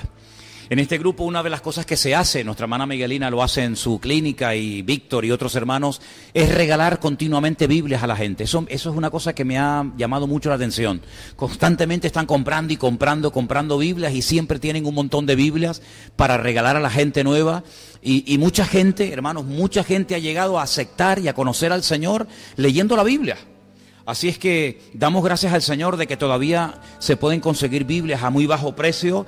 Y sería buenísimo que todos nosotros siempre tuviéramos o en la iglesia o en nuestras casas unas cuantas Biblias para que en un momento determinado se las podamos regalar, ¿verdad? A alguna persona. Y hay algunos del grupo que nunca han ido a ninguna iglesia. Algunas personas que dicen, bueno, yo acepté al Señor, yo no sé si soy evangélica, yo no sé lo que soy, yo lo que sé es que amo al Señor, que le entregué mi vida. Y Elena, creo que fue la tarde del domingo, le dijo a todo el grupo, dijo, ¿por qué no va contando cada uno un poquito de su historia, de su testimonio, cómo llegó al Señor, cómo se conocieron entre ustedes? Mi hermano, les digo sinceramente, es increíble cómo el Señor, cuando se le busca de corazón, cuando se le busca de verdad, el Señor se manifiesta a esas personas solos, leyendo la Biblia, buscando de Dios en la casa. Pero ahí se cumple lo que dice la palabra, que el que busca halla. Amén, hermanos. El que busca bien, ¿no? Porque lamentablemente a veces hay gente que busca en lugares equivocados, pero el que busca bien, el que busca al Señor en su palabra, el que clama con todo su corazón, Dios mío, ayúdame, Señor, revélate y manifiéstate a mi vida. El Señor dice que es galardonador de los que le buscan, ¿no? Y quiero contar todo esto para que ustedes sepan que el Señor está haciendo cosas, que el Señor tiene un remanente de gente que le ama. Me acuerdo de ese pasaje del profeta Elías, cuando estaba pasando un mal momento, estaba muy desanimado, que incluso le llegó a pedir al Señor que le quitara la vida. Yo no sé si hay alguien aquí entre nosotros que en algún momento le ha dicho, Señor, ya no aguanto más, llévame contigo. ¿Hay alguien? Bueno, gracias a Dios que no me siento solo, ¿no? Hay momentos en los que uno dice, Señor, llévame contigo, ¿no? Y Elías le dijo, Señor, ya no aguanto más. Incluso dijo algo que todos conocemos, Señor, me siento solo. Yo solo en todo un país, yo solo en todo un país te estoy alabando. Y dice que el Señor le respondió y le dijo algo que él no sabía, pero que yo creo que le trajo mucho ánimo. Dice, hay 7,000. 7,000 es mucha gente, ¿eh? Y más en aquellos tiempos. Hay 7,000 que no han doblado su rodilla ante Baal. ¿Dónde están? A ti eso no te interesa. Pero hay remanente, hay pueblo de Dios. Y tenemos que orar para que el Señor nos ponga, si así lo Él considera oportuno, nos ponga en gracia y en contacto con personas que están buscando de Dios, pero que tal vez están sin congregarse, o heridos, o viven en el quinto pino y no tienen forma de reunirse. Pero gracias al Señor que Dios es bueno y siempre da alimento al que lo busca de corazón. Amén, hermanos. Bueno, pues vamos a comer en esta tarde. ¿Tienen hambre? ¿Sí? ¿Tienen hambre? ¿Seguro? Estaba leyendo y en este mini retiro, ¿no? Porque realmente ha sido como un retiro muy intenso que hemos tenido en este fin de semana. Hubo un momento en el que se leyó Mateo capítulo 23. Y el capítulo 23 del Evangelio de Mateo es un capítulo durísimo. ¿Saben de lo que trata? ¿Alguien sabe? ¿Mateo 23? ¿No? Mateo 23 es el mensaje durísimo que el Señor le lanza a los escribas y a los fariseos de su época, ¿se acuerdan? Hay una serie de calificativos que él utiliza que yo no sé cómo ustedes reaccionarían si yo les llamara a ustedes hipócritas, necios, insensatos, serpientes, generación de víboras, sepulcros blanqueados, ciegos. Qué piropos, ¿eh? Qué piropos. Y saben que en Mateo no nos lo dice tan claro como el evangelista Lucas, pero Lucas nos dice que este discurso, este mensaje durísimo, el Señor lo dio en una casa de un fariseo que lo había invitado a comer. Y uno dice, ¿cómo era el Señor, eh? ¿Te invitan a comer? La casa está llena de escribas y de fariseos y los pones a caldo. Yo no sé cómo habrá reaccionado el anfitrión de la casa, no sé cómo habrá reaccionado el que invitó al Señor, pero habrá dicho, Señor, te he invitado y me estás dando con todo. Me has llamado hipócrita, me has llamado necio, me has llamado insensato, me has llamado víbora, me has llamado de todo. Y es que si alguien conoce el corazón del hombre, ese es el Señor. Los fariseos eran todo fachada, eran todo apariencia. Ellos habían establecido sus propias normas. El Señor les dio una serie de mandamientos y de instrucciones, y ellos añadieron cientos o miles más. Esto no se puede hacer, esto no se puede hacer, esto no se puede tocar, no se puede hacer esto, no se puede hacer lo otro. Y este grupo, fariseos, que significa los separados, eso es lo que significa la palabra fariseos, los separados, es decir, los que se separaban de la sociedad y se querían dedicar única y exclusivamente a servir a Dios, empezaron bien, pero con el paso del tiempo terminaron torciéndose. Conocían la Biblia al dedillo, conocían la ley de memoria, pero sin embargo con el paso del tiempo se convirtieron en auténticos hipócritas. Y la palabra hipócrita es la palabra griega que se emplea para un actor. Si a un actor en el teatro griego se le llamaba un hipócrita, no era una palabra mala, no era una palabra que tiene la connotación despectiva que puede tener hoy en día una persona, ¿no? Si tú le llamas a una persona hipócrita es como casi un insulto, ¿sí o no? Sin embargo, en el teatro griego a los actores se le llamaba hipócritas. Y después esa palabra se utilizó en el cristianismo para las personas que fingen ser una cosa pero luego son otra. Y es que el actor hace un papel a veces totalmente diferente a lo que él es.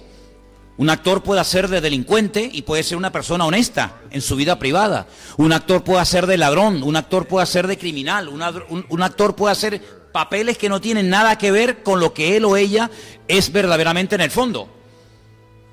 Incluso algunos en aquel tiempo se ponían una careta, ¿verdad? Y de ahí viene la palabra hipócrita, y el Señor la utiliza en varias ocasiones en este tremendo discurso, Mateo capítulo 23, por si después que lo quieren leer tranquilamente en casa.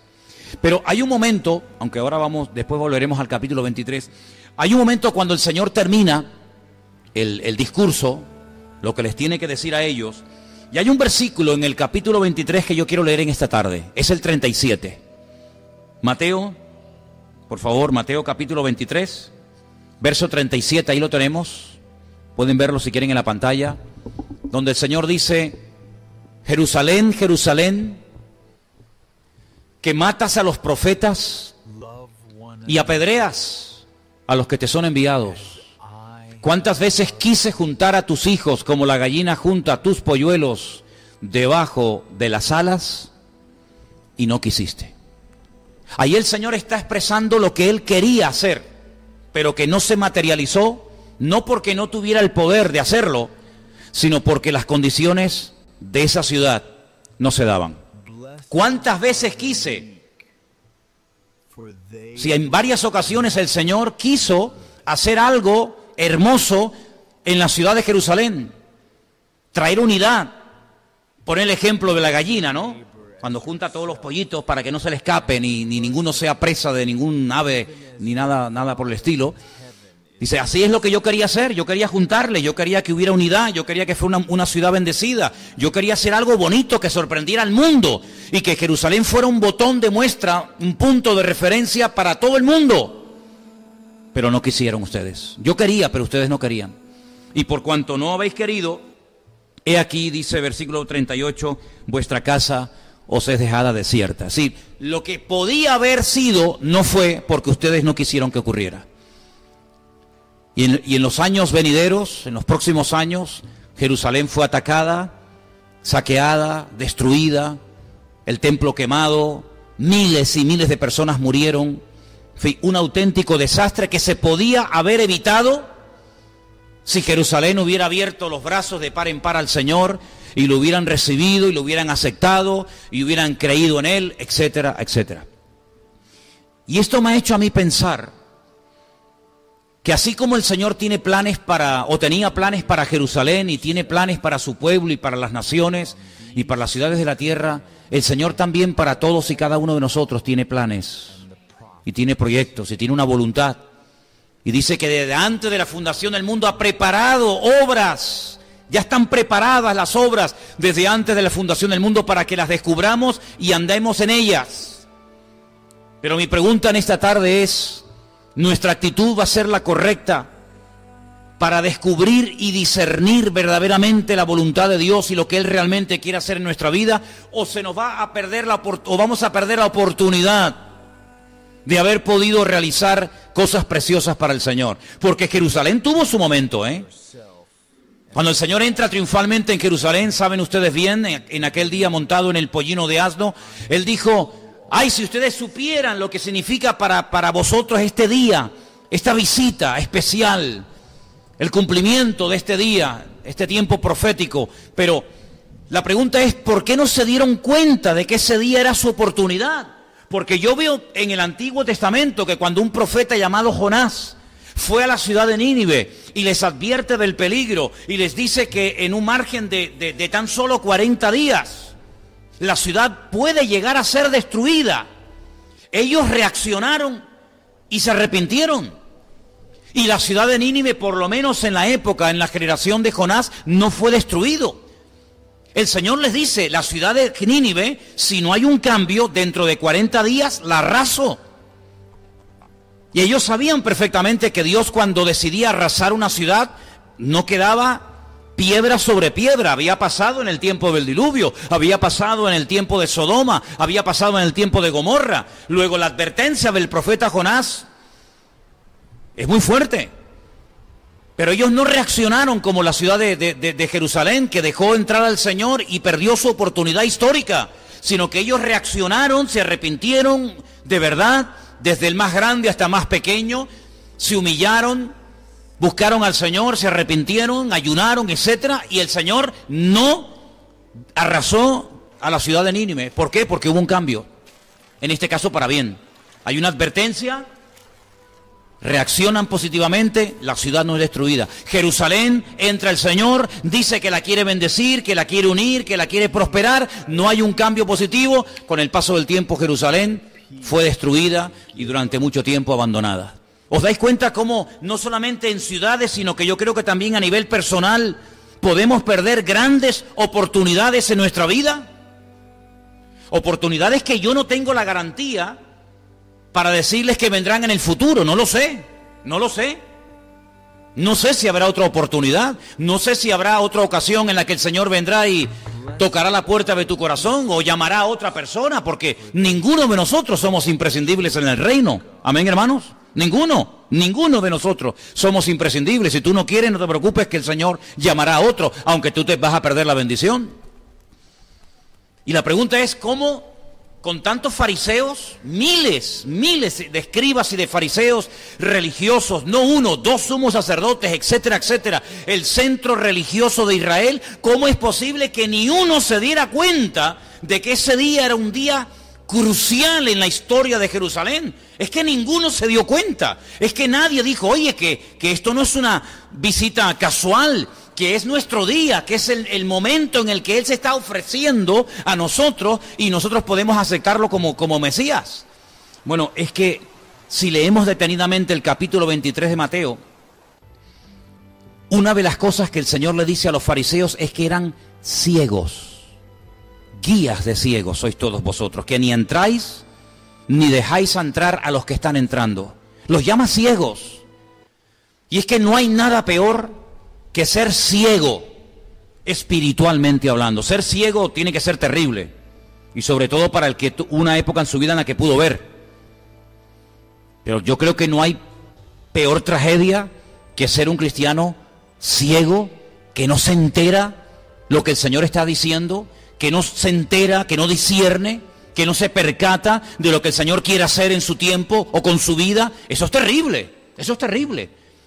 Tanta oración, tanto estudio de la palabra, tanto sacrificio, tanta parafernalia, tanta liturgia, al final lo más importante lo pierden.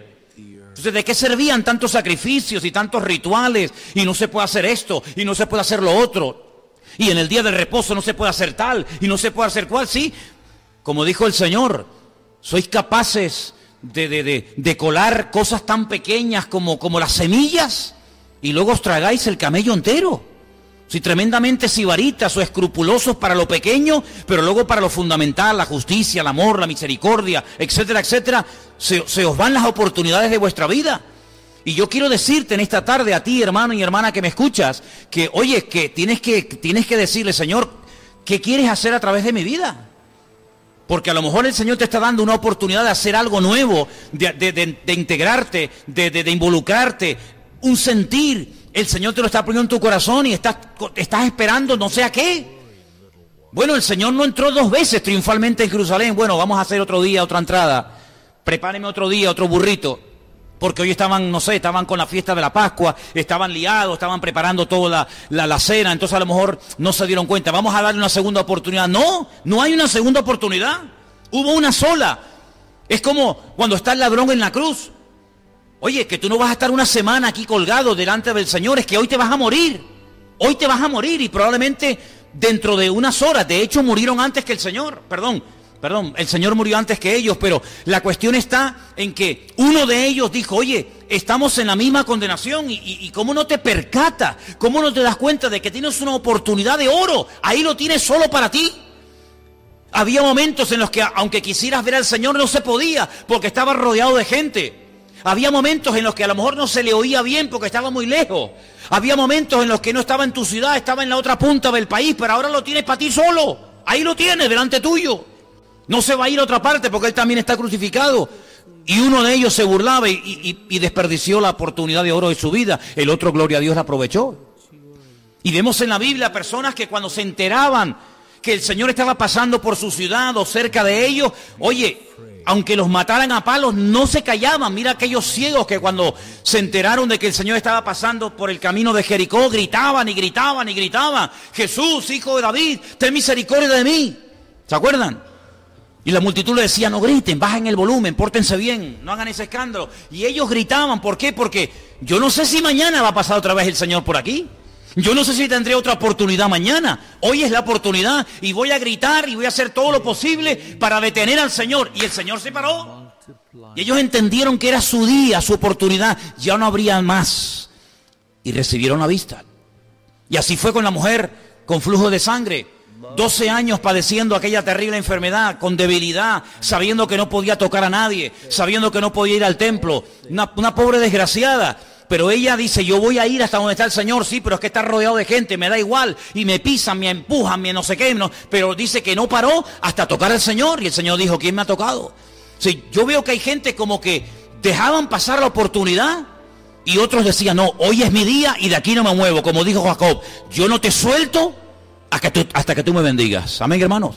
Y esa es la actitud que deberíamos tener todos. Hoy es mi día. ¿Cuál es tu día? Hoy jueves tu día. El jueves, el domingo, yo no sé si estaremos aquí.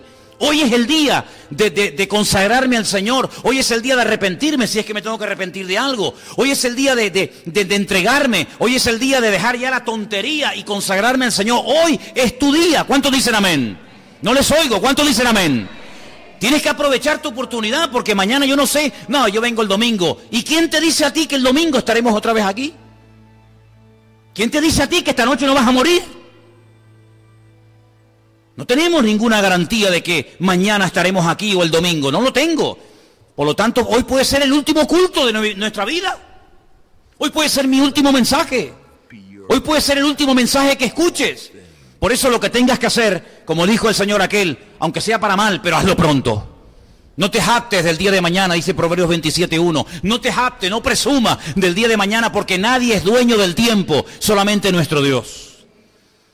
Y por eso me da mucha lástima que la ciudad de Jerusalén perdió un momento, una oportunidad preciosa, y la dejaron pasar, y así le fue. Otra cosa que me llama mucho la atención es que a veces nos esforzamos para cosas que realmente no merecen la pena tanto esfuerzo. Una de las cosas que me llama la atención en Mateo 23 dice, el Señor era muy observador y le dice a los escribas y fariseos, ¿sois capaces de recorrer mar y tierra?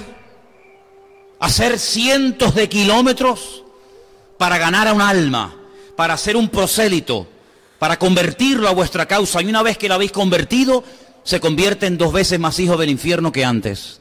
Es decir, personas que estaban dispuestas a esforzarse, montarse en barco, hacer lo que fuera, con tal de llegar a una persona y decir, ay, tengo un discípulo, he ganado un alma. Pero al final, ¿para qué? Para dejarlo peor de lo que estaba. Esfuerzos inútiles, esfuerzos innecesarios. Una vez el Señor fue muy claro y en esto dijo, no se esfuercen tanto por el tema de la comida, del vestido, atesorando y atesorando cosas, sino más bien inviertan ese esfuerzo en las cosas eternas y en las cosas que no perecen, ¿verdad?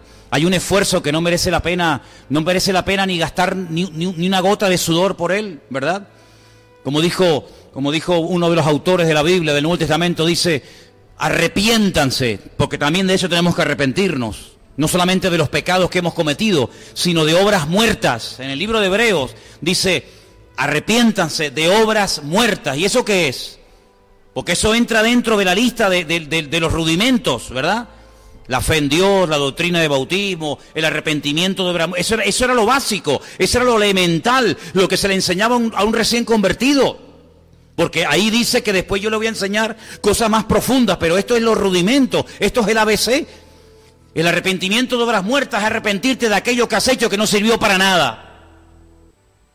Pablo es muy claro en esto y le dice a los romanos en su carta, ¿qué fruto os queda de aquellas obras de las cuales ahora os avergonzáis?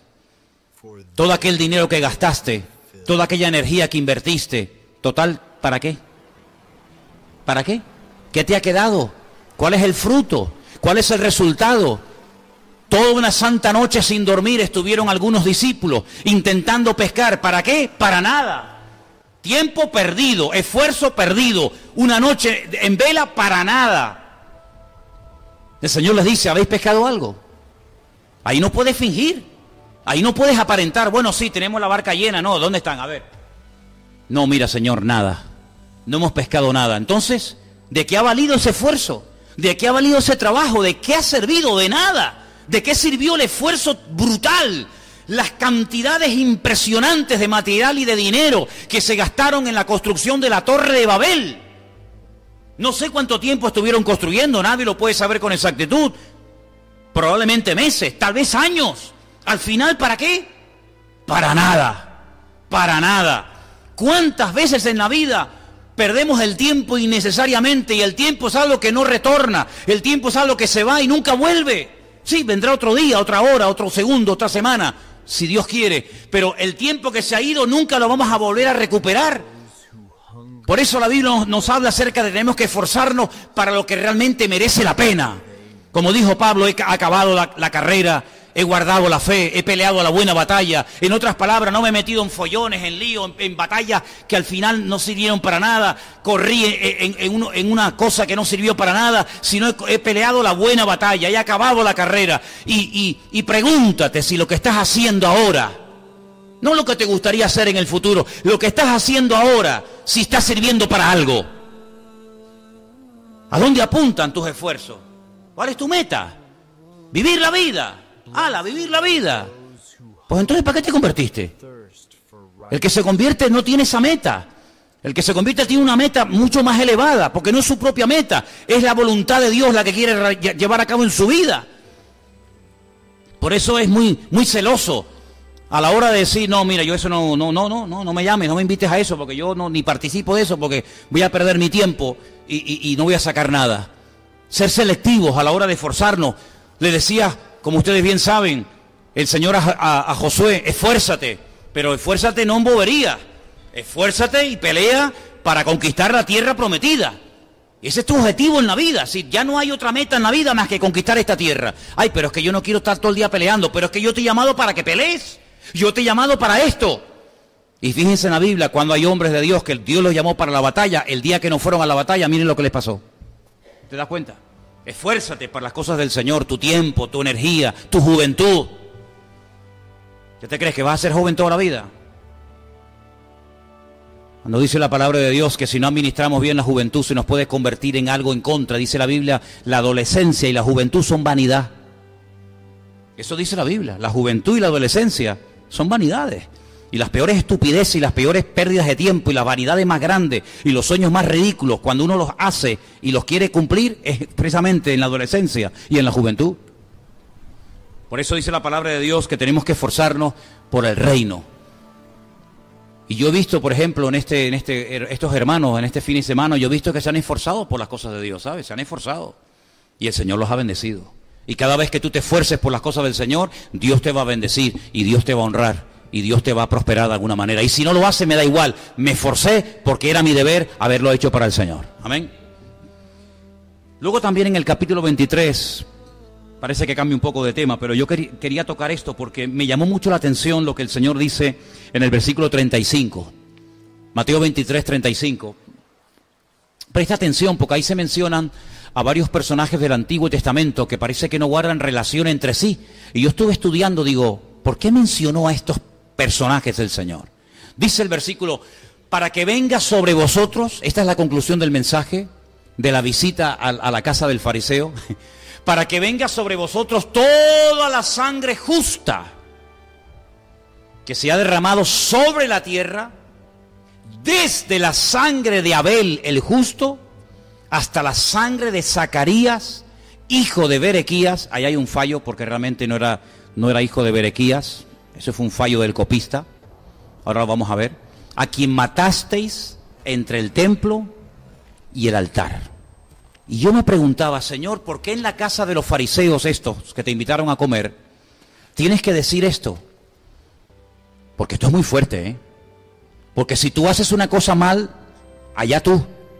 Pero el Señor les está diciendo que sobre ellos se iba a demandar toda la sangre de todos los justos, desde la época de Abel hasta este hombre que mataron entre el templo y el altar, llamado Zacarías. Eso tiene que tener una explicación. ¿Por qué no mencionó a otros personajes? ¿Por qué menciona a esos? Vamos a ir al Antiguo Testamento, al libro de Crónicas, donde se relata la muerte de este personaje llamado Zacarías. Segunda de Crónicas 24:20. Y presten atención, por favor. Segunda de Crónicas 24:20. Ahí lo tienen, si lo quieren leer. Entonces el Espíritu de Dios vino sobre Zacarías, hijo del sacerdote Joiada. ¿Os dais cuenta cómo hay un fallo? Este es el real, el texto de Mateo se copió mal y puso Berequías, pero no es realmente Berequías, sino que Zacarías era hijo del sacerdote Joiada. Fue un error en la hora del copista, el que hizo esa escritura. Dice, y puesto en pie, donde estaba más alto que el pueblo, les dijo, son palabras de este sacerdote, así ha dicho Dios, ¿por qué quebrantáis los mandamientos del Señor? No os vendrá bien por ello, porque por haber dejado al Señor, Él también os abandonará. Pero ellos hicieron conspiración contra Él, y por mandato del rey, lo apedrearon a un sacerdote, hasta matarlo, como hicieron con Esteban, ¿se acuerdan? En el patio de la casa del Señor. Verso 22. Así que el rey Joás no se acordó de la misericordia que Joiada, padre de Zacarías, había hecho con él. Antes mató a su hijo, quien dijo al morir, mira las últimas palabras, el Señor lo vea y lo demande. Seguimos con el siguiente texto. A la vuelta del año subió contra él el ejército de Siria y vinieron a Judá y a Jerusalén y destruyeron en el pueblo a todos los principales de él y enviaron todo el botín al rey de Damasco. Verso 24. Porque aunque el ejército de Siria había venido con poca gente, el Señor entregó en sus manos un ejército muy numeroso, por cuanto habían dejado al Señor, el Dios de sus padres. Así ejecutaron juicios contra Joás. Es decir, lo que sembraron fue lo que terminaron cosechando. Ahora, nuestras Biblias, el Antiguo Testamento, tiene exactamente el mismo número de libros que tiene la Tanaj, es decir, el Antiguo Testamento de los judíos, para que me entiendan. En el pueblo de Israel, los que no son convertidos al Señor, los que no aceptan a Jesús como el Mesías, solamente tienen y leen el Antiguo Testamento, lo que se llama la Tanaj, que es la unión de la Torá, de los Neviín, los profetas, y de los Ketubín, que son lo que llaman los escritos. Y con esas tres palabras forman una que es la palabra Tanaj. La diferencia entre el Tanaj de ellos y el Antiguo Testamento nuestro, para que me entiendan, es que el Antiguo Testamento nuestro termina con el libro de... ¿Cuál es el último libro del Antiguo Testamento? Malaquías. ¿Y cuál es la última palabra del Antiguo Testamento? Búsquenlo. Búsquenlo. Vamos. Trabajen. Venga. Todos habéis traído Biblia, ¿no? ¿No? ¿A qué vienen? ¿A escucharme a mí nada más o qué? Venga, saquen las Biblias. Abra su Biblia. Dígame cuál es la última palabra del Antiguo Testamento. Maldición. ¿Y cómo lo sabes? ¿Porque lo has leído? ¿Ah? Traigan la Biblia a la iglesia, por amor de Dios, por favor, hermanos. Traer las Biblias a la iglesia, hombre. Los judíos dijeron, ¿cómo vamos a terminar nuestra historia? ¿Cómo vamos a terminar la Tanaj, el Antiguo Testamento, mencionando la palabra maldición? Eso es muy fuerte. Entonces cambiaron el orden. Y en vez de ser Malaquías, el último libro del Antiguo Testamento, el último libro del Antiguo Testamento de una Biblia hebrea, judía, es el libro de Segunda de Crónicas. ¿Se da cuenta? Para no terminar con la palabra maldición. Así que el primer libro sería Génesis, todo el orden más o menos sigue igual, pero el último libro, en vez de Malaquías, repito, sería Segunda de Crónicas. Y ahora el Señor, sabiendo que el primer libro es el libro de Génesis, el Bereshit, y el último libro es el libro de Crónicas, Él utiliza un personaje del primer libro y del último libro, y Él menciona a Abel. Dice, desde la sangre de Abel hasta la sangre de Zacarías, hijo de Joiada, demandaré sobre vosotros. Como diciendo, desde el principio de la Biblia, desde el principio de la historia, hasta el final de vuestra historia, habéis estado matando y apedreando gente. Por eso menciona a Zacarías y por eso menciona a Abel, como diciendo, en el principio y al final, siempre derramando sangre inocente y siempre matando a los justos y apedreando a todas aquellas personas que os decían las verdades, que os decían, porque los verdaderos profetas no vienen a endulzar los oídos de nadie. Los verdaderos profetas eran gente que perdían la vida, eran gente peligrosa. Ustedes vieron en el libro de Samuel, cuando Samuel fue a la casa de Isaí y los ancianos ven que el profeta Samuel llega a la ciudad, lo primero que le preguntan es, ¿vienes en son de paz? Porque el profeta era temido, el profeta no era un pelota, el profeta no era el que le reía la gracia a todo el mundo. Y le decía a la gente lo que a la gente en el fondo le gustaba oír, cosa que hacen la inmensa mayoría de los que lamentablemente se han colocado el título hoy en día de profeta, que Dios te va a bendecir, y Dios te va a prosperar, y Dios te va a abrir puertas, y Dios está contigo, y Él nunca te ha abandonado. Mira, para eso no hace falta que venga ningún profeta, mijo. A mí no me hace falta que nadie se me acerque y me diga que Dios está conmigo, porque si alguien en esta vida sabe que Dios está conmigo, ese soy yo. A mí no me hace falta que venga nadie de América, de Japón, de Argentina, de China o de donde sea, a que me venga a mí a decir que el Señor me va a ayudar y que Él nunca me va a abandonar y que no te preocupes, que el Señor te va a bendecir. Es que yo ya eso lo sé. Yo ya eso lo sé. Usted me puede venir a dar una palabra de ánimo y bueno, está bien. Pero si no viene, no pasa nada, no se preocupe. Yo tengo a alguien que me anima y que me da palabra todos los días. Y ese es mi Dios a través de su palabra. ¿Se da cuenta? Pero en aquellos tiempos no. En aquellos tiempos cuando llegaba el profeta, como el que hemos leído esta tarde, por haber dejado a vuestro Dios, por haber abandonado los mandamientos del Señor, a partir de ahora el Señor les abandona y ya no va a estar con ustedes y van a ser atacados. Y fíjate que el ejército de Siria dice que vino con muy poca gente, vino con un ejército muy ridículo, muy chiquitito. Y el ejército de Israel era muy numeroso, era muy grande, muy poderoso. Pero no tenían el respaldo de Dios. Y como no tenían el respaldo de Dios, los chicos vencieron al grande. Y en este caso fue al revés, que el chico en vez de vencer al grande, el David a Goliat, fue al revés. El enemigo, que era el pequeño, derrotó al grande, que en ese caso era el pueblo de Israel. ¿Te das cuenta? Entonces el Señor le está hablando a esta gente de que no han aprovechado nunca las oportunidades.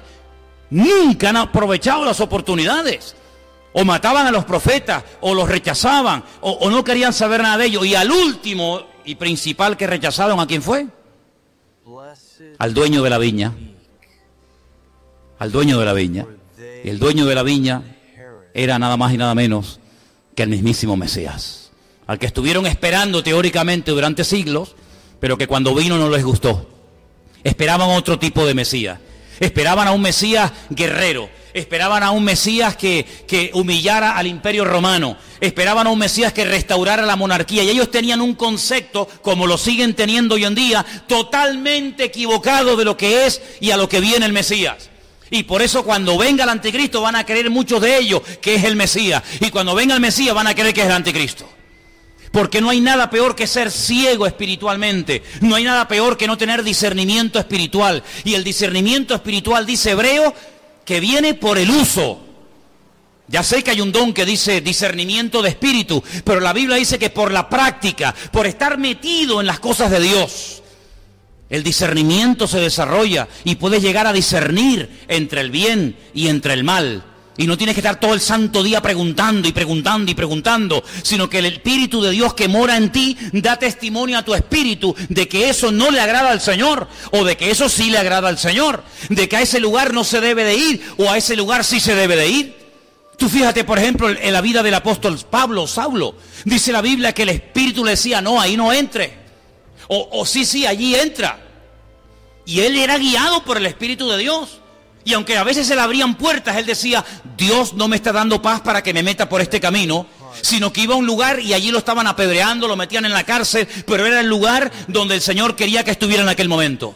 Porque no siempre el lugar donde uno va a estar va a ser el más amplio, el más bonito, el más cómodo, el más maravilloso, sino que a veces puede ser que el lugar idóneo para tu vida sea la mazmorra, la cárcel.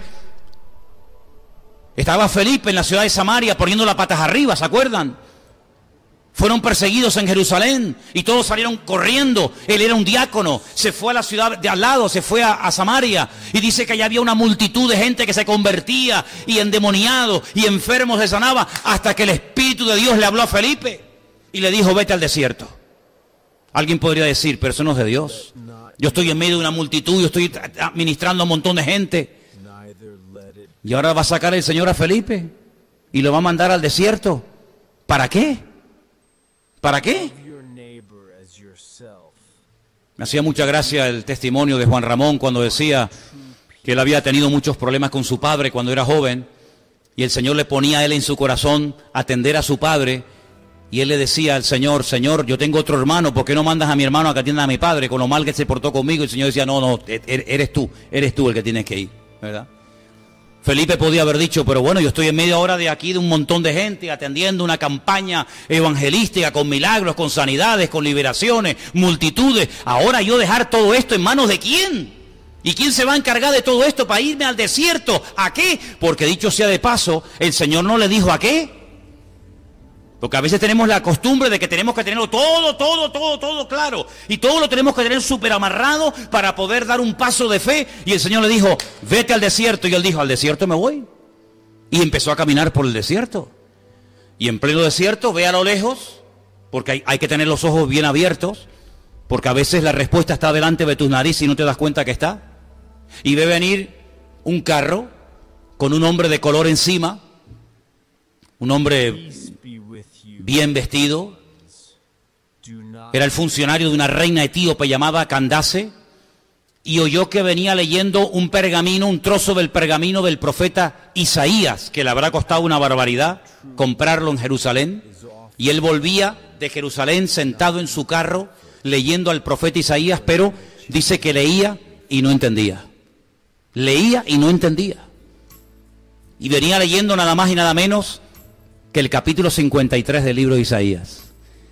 Y Felipe, utilizando lo normal, lo natural, porque dice la Biblia que tenemos que ser prudentes como serpientes, pero sencillos como palomas, utilizando la sencillez de una simple pregunta, le dice al etíope eunuco: ¿entiendes lo que lees? Muchos rabinos hoy en día leen Isaías 53 y no se aclaran, no saben ni de quién está hablando ahí el autor, y le dice: ¿tú entiendes lo que lees? Y este hombre, en un acto de humildad tremenda, le responde a Felipe, le dice: ¿y cómo voy a entender esto si no hay alguien que me lo explique? Y entonces Felipe se monta en el carro, viaja con él durante horas, días, semanas, yo no sé, y le va explicando, y le va explicando, y le va mostrando cómo se cumplió todo en la persona del Señor. Y hay un momento en el que nace del etíope y le dice a Felipe, luego le tuvo que hablar del tema: yo puedo ser bautizado. ¿Hay algo que impida que yo sea bautizado? Y Felipe dice: no, si crees en Jesucristo y lo tienes claro, no hay ningún impedimento. Dice que bajaron al agua, seguramente en un oasis, allí en medio del desierto, lo bautizó, y cuando salieron del agua el Señor arrebató a Felipe y se encontró en la otra punta, en un lugar llamado Azoto, y el etíope siguió, dice, gozoso su camino. Y la historia secular dice que este etíope llegó a Etiopía, evangelizó a la reina etíope Candace, cientos o miles de etíopes se convirtieron, y hasta el día de hoy hay miles de etíopes convertidos, y se cree que fueron por el trabajo de aquel etíope, que después Tomás, un discípulo de Cristo, fue allí y terminó de predicarles el evangelio. ¿Te das cuenta? Para salvar a uno, el Señor movilizó al hombre más ocupado, al hombre que estaba en medio de un movimiento más grande que lo que estaba ya pasando en Jerusalén, porque en Jerusalén ya era muy difícil servir al Señor porque había persecución y habían matado ya algunos de la iglesia, pero él estaba en Samaria en medio de algo espectacular, tan espectacular que los discípulos de Jerusalén dijeron: oye, vamos a Samaria a ver qué es lo que está pasando allí. Algo gordo, algo importante y grandísimo tenía que estar ocurriendo en Samaria, cuando la iglesia le dice a Pedro: oye, vete para allá y mira a ver lo que está haciendo este hombre allí, porque estamos oyendo cosas tremendas. Y dice que llegó, y bueno, y todos conocen el resto de la historia. Todo esto está en el libro de los Hechos, ¿verdad? Bueno, pues de ahí, de algo tan importante, de algo tan impactante, saca el Señor a Felipe y se lo lleva ¿a dónde? Al desierto. Hay muchos que les gustaría salir del desierto para ir y tener un ministerio como el de Felipe, ¿verdad? Pero el Señor lo hace al revés. El Señor lo saca de lo grande y lo manda al desierto a empezar de cero. Y después este hombre aparece otra vez en el libro de los Hechos, casado, con 4 hijas, viviendo en la ciudad de Cesarea, recibiendo a Pablo en su casa, un profeta llamado Agabo. Las hijas también logró involucrarlas en el ministerio, dice que las hijas profetizaban, y bueno, fue un testimonio tremendo, ¿te das cuenta? Entonces lo que yo quiero en esta tarde, que todos tengamos presente y le pidamos al Señor: Señor, quiero aprovechar las oportunidades que se me presenten. ¿Y tú no crees que a ti se te han presentado ya muchas oportunidades para servir al Señor y para honrarle y para esforzarte y para hacer algo más de lo que a lo mejor hasta el día de hoy estás haciendo, sí o no? Entonces, ¿qué esperas? ¿Qué esperas? Quiero terminar en esta tarde diciéndoles que el Señor Jesucristo lloró con un dolor tremendo, porque vio que lo que Él quería hacer en Jerusalén no le permitieron que lo hiciera. Como también dice la Biblia que fue una vez a una ciudad y no pudo hacer milagros. No es que no quisiera. Una cosa es que tú no quieras hacer algo y otra cosa es que tú no puedas hacer algo, ¿vale? Pero el Señor sí podía hacer milagros. Hombre, los hacía en todas partes. ¿Por qué allí no los hizo? en Nazaret. Dice, a causa de la incredulidad de ellos. Fíjate, tener al Señor, al mejor maestro, al mejor evangelista, al mejor profeta, al mejor de todo, tenerlo en la ciudad con ellos, y en vez de aprovechar su visita, lo menosprecian y no pudo hacer los milagros que le hubiera gustado hacer a causa de la incredulidad de ellos. ¿Qué diferencia cuando aquella mujer a la cual el Señor le da testimonio y le evangeliza en el pozo en el pozo que Jacob les construyó a los samaritanos, y se va a la ciudad y le dice a todos los hombres, he encontrado a alguien que creo que es el Mesías, me ha dicho cosas increíbles, me ha dicho lo que he hecho, ¿no será el Mesías? Habla de tal manera que convence a un montón de hombres, van allí, le escuchan y le dicen, ¿por qué no te quedas con nosotros unos días? Y al final, cuando el Señor se marcha, le dicen, Señor, queremos dejarte claro una cosa. Al principio vinimos a oírte por lo que ella nos contó, pero ahora te decimos que ya no solamente creemos por lo que ella nos contó, que tú le dijiste a ella, sino que ahora nosotros mismos hemos llegado a la conclusión de que tú eres el Mesías. Eso podía haber pasado en Nazaret. Además, en Nazaret él había estado 30 años viviendo. Conocía a todo el mundo lo conocía a él. Su padre tenía un negocio en Nazaret. Su madre vivía allí, sus hermanos, sus hermanas. Todo el mundo lo conocía. No pudo hacer milagros en Nazaret a causa de la incredulidad de ellos. ¿Qué te parece? ¿Te das cuenta cómo hay cosas que a veces Dios quiere hacer a través de nuestra vida y se nos pasa el arroz? Porque no aprovechamos la oportunidad. Yo no quiero que se me pase el arroz ni un día más. Toda oportunidad y toda puerta que Dios me abra, yo la voy a utilizar para la gloria del Señor. Hay muchos cristianos que se han pegado a la vida. ¿Me puedes confirmar, Señor? ¿Me puedes confirmar, Señor? Incluso hubo una época entre la juventud aquí en las Islas Canarias, sobre todo entre las asambleas de Dios. Yo es que estuve un tiempo con esa denominación hasta que salí. Y había un tiempo en el que los jóvenes que supuestamente querían servir al Señor, siempre cuando venía un predicador, cuando venía una visita especial a la iglesia, oraban y le decían, Señor, confírmame, háblame a través de la persona que va a traer el mensaje esta tarde. Confírmame, Señor, que tú quieres usar mi vida. Confírmame, Señor, que tengo que ir a la escuela bíblica a prepararme. Confírmame. Y todavía los que están orando por confírmame, ahí se quedaron. Y los otros que dijimos, a mí el Señor no me tiene que confirmar si tengo que servirle o no. Porque la Biblia dice, al Señor tu Dios adorarás y a Él solo servirás. Y lo que está escrito no necesita confirmación. Lo que está escrito no necesita confirmación. Si está escrito, hágalo y punto. Bueno, pues los que fuimos así, valientes, atrevidos, osados, estamos todavía hasta el día de hoy, 35, 40 años después, sirviendo al Señor. Los que estaban todavía, Señor, háblame a través del ángel, háblame a través de un sueño, háblame a través del profeta, háblame a través... Ahí se quedaron casándose con inconversos, perdiendo el tiempo, perdieron su juventud, se casaron, se divorciaron, se volvieron a casar, se volvieron a divorciar. Mira, terrible. ¿Por qué? Porque cuando el Señor abre una puerta, cuando el Señor te da una oportunidad, el único que la puede cerrar eres tú. Por eso, cuando esta iglesia comenzó, yo le dije al Señor que me hablara a través de su palabra. Y Él me dio una palabra. Y esa palabra se ha cumplido hasta el día de hoy. Aunque tienes poca fuerza, y en aquel momento tenías céntimos en el bolsillo, nada. Aunque tienes poca fuerza, y la fuerza en la Biblia es lo económico, el potencial económico, el patrimonio. Aunque tienes poca fuerza, por cuanto no has negado mi nombre, yo abro una puerta delante de ti, la cual nadie puede cerrar. Y esa fue la palabra que yo dije, Señor, esta es la palabra, me la llevo en mi corazón hasta el día de hoy. ¿Qué te parece? Así que aproveche su oportunidad. Tú dices, bueno, ¿qué oportunidad tengo de bautizarme? Hágalo ya. Hágalo ya. Tengo la oportunidad de coger esta tarde ahí un Nuevo Testamento, una Biblia que esté lleva ahí 10 meses. Dámela que la voy a repartir a un vecino. La oportunidad que se te presente, aprovéchela, hermano, aprovéchela, y el Señor le va a honrar y el Señor le va a sorprender, porque hay bendiciones que pueden estar ahí detenidas, paradas, esperando la actitud correcta por parte de cada uno de nosotros. Amén, hermanos. Amén. Cierre sus ojos, vamos a orar en esta tarde a nuestro Dios.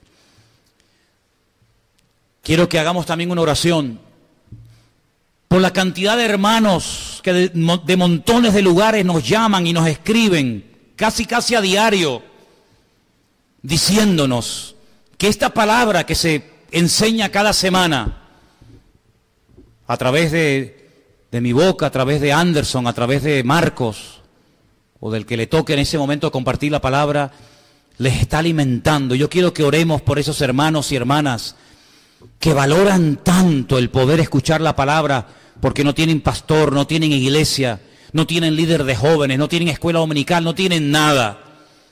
Pero el Señor, aunque tenemos poca fuerza, nos está usando. Parece mentira, hermanos. Nos está usando. A veces Dios coge lo que menos nos imaginamos para bendecir a otras vidas. Y yo quiero pedirle a los hermanos aquí presentes que oren por todas esas personas, hermanos y hermanas nuestras, que se han reconciliado con el Señor, que han conocido al Señor, que han crecido, que han madurado. Hoy me escribía un hermano, un joven de aquí de Tenerife, pero de otra congregación, que me dice cómo he aprendido a través de aquellas clases de hermenéutica que se dieron en su momento. Testimonios cada día. Oremos para que el Señor nos use, hermanos. A uno nos va a utilizar en el púlpito, a otros en la oración, a otros en la alabanza, a otros en el sonido. Pero, hermano, cada uno de nosotros debemos de ser gente útil en las manos del Señor. Y queremos en este momento unirnos a favor de todos los hermanos y hermanas que nos ven, que nos escuchan, que nos siguen. Bueno, que te siguen a ti realmente a través de este medio. Oramos, Señor, para que tú nos dé siempre el deseo, la fuerza, las ganas, la voluntad de poder seguir bendiciendo y con la intención de extender el reino de Dios hasta donde llegue nuestra fuerza, Señor. Oramos por todas y cada una de las necesidades y peticiones que todos tenemos. Estamos orando por familiares enfermos. Estamos orando por trabajo, estamos pidiendo por salud, estamos pidiendo, Señor, que abras puertas, estamos pidiendo por tantas y tantas cosas, pero, Señor, reconocemos y sabemos que tú eres un Dios todopoderoso. Y te pido, Señor, que nos uses en este último tiempo para que seamos luz, para que seamos sal, para que marquemos una diferencia y aprovechemos las oportunidades que cada día se nos presentan, Señor, de una u otra manera.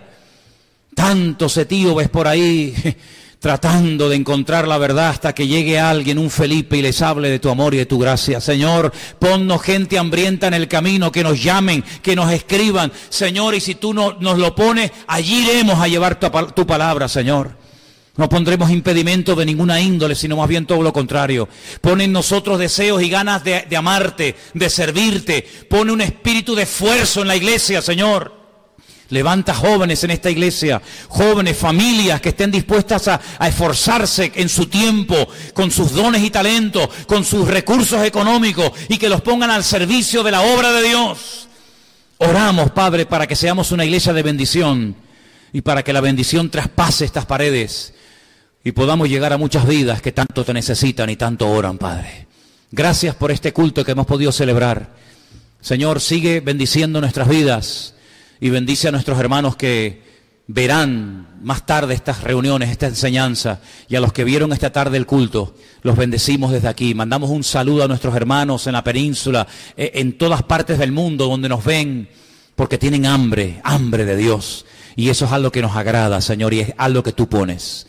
Te damos gracias por todo en el bendito y poderoso nombre de Cristo Jesús. Amén, amén y amén. Gloria al Señor. Yo le pido a la iglesia esté orando por todas estas personas.